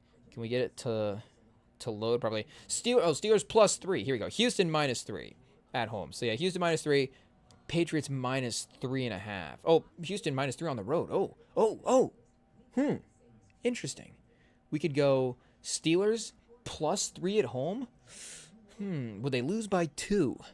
I can see it happening. Game-winning field goal by the Steelers in Pittsburgh, though, would be difficult. It's like a 29-yard field goal, I think. Good drive at the end of the game. Maybe that's the upset of the 2 games. I don't know. Maybe we'll do some last-minute bets here before the game. We hate to have an abrupt end to the live stream, but we do have to take off and get some family in town, and we will see them before they take off tomorrow morning. So we will see you guys on the next live stream Tuesday night, hanging back out, reacting to the rest of the NFL playoff games, NBA games, whatever random stuff we got going on. It will be fun here on the YouTube. You can message us over on Instagram at the REMINGTOM Pod, and you can follow us on the podcast platforms as well, too. Spotify, Apple, all the major podcast platforms. We are over there. So we will see you guys in a couple of days. Enjoy the start of your week. Hopefully everybody has a good Monday out there, and we will see you all Tuesday night for the next